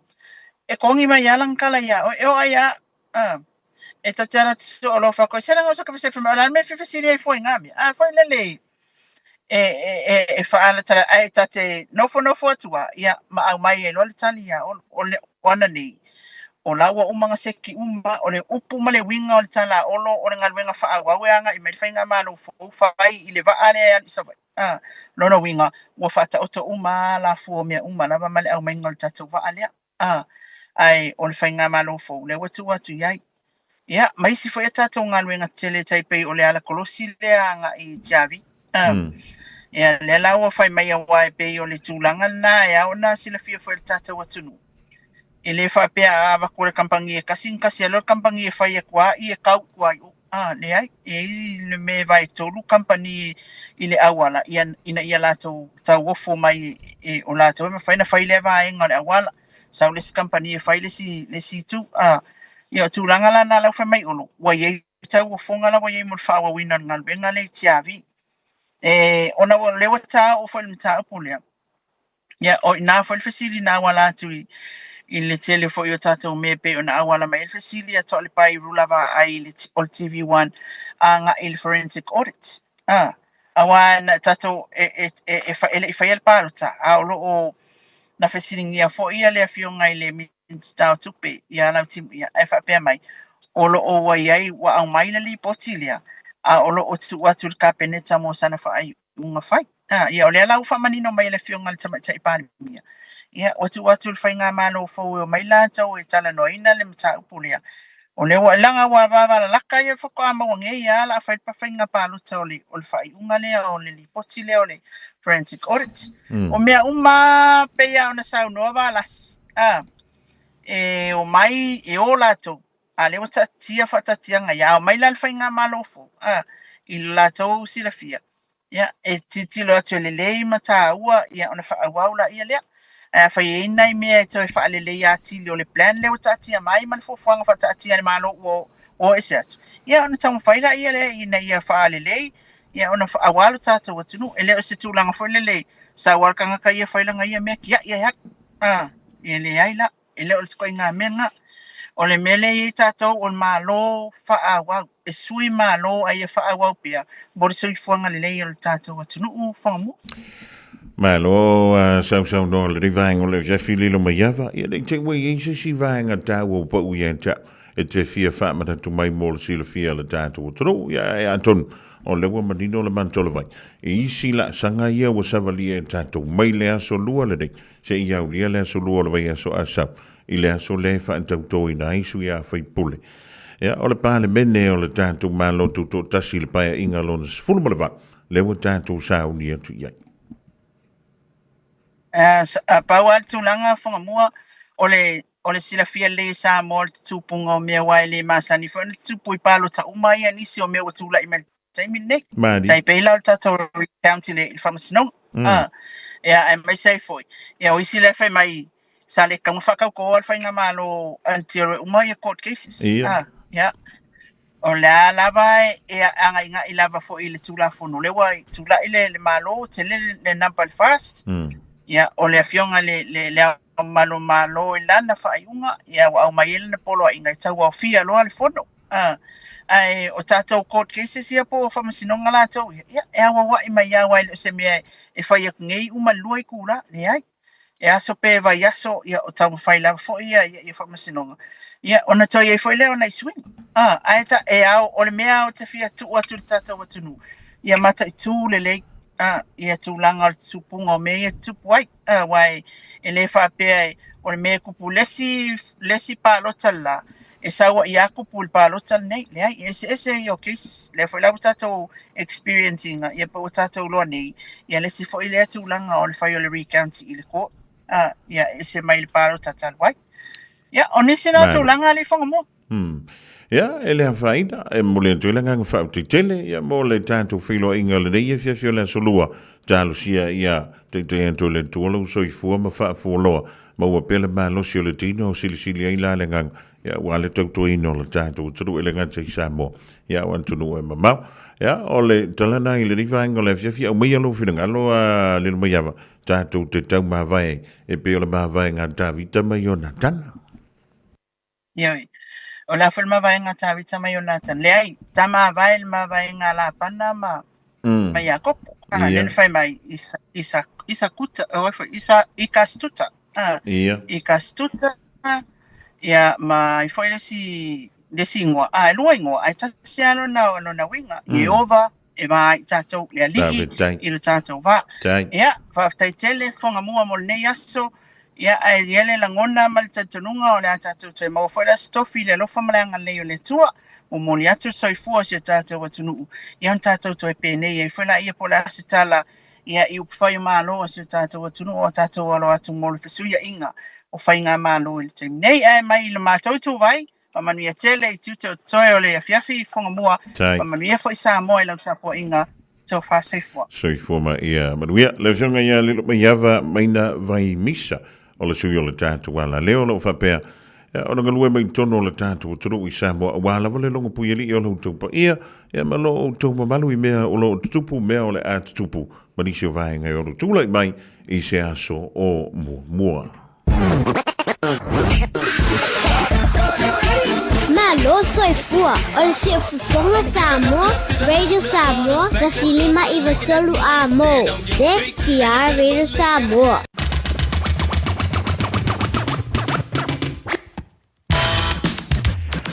Ua tasi le midu tau tēne lei tulai wha Samoa e whau te tele mo le tātou mafutanga i le reia so lua le asa ngana ia wale tau tamali i le tātou mafutanga matua atu ia te oe ia i lau titi whaitama tai awa ena pe awhinangano le atua tātou te toi whitapa iai ia maua pele o le malamalo si lau tupa ia malo o tau mamalu e mangalo iso mātou leo o leo sao ni mai le sao le fionga ia le atou savea ma le polokalame le nganga i fawhaiva pe mai a tātou tala mai le Pasifika ma le langi ta pena mai eil fale tua ia Miriam ma la toa pomari marui tele la singo toyo le rei e fiafi ai umahalu tangata la tuba inga tau samiai le aunga whaapai se I sau noala e Samoa a matau susu le ai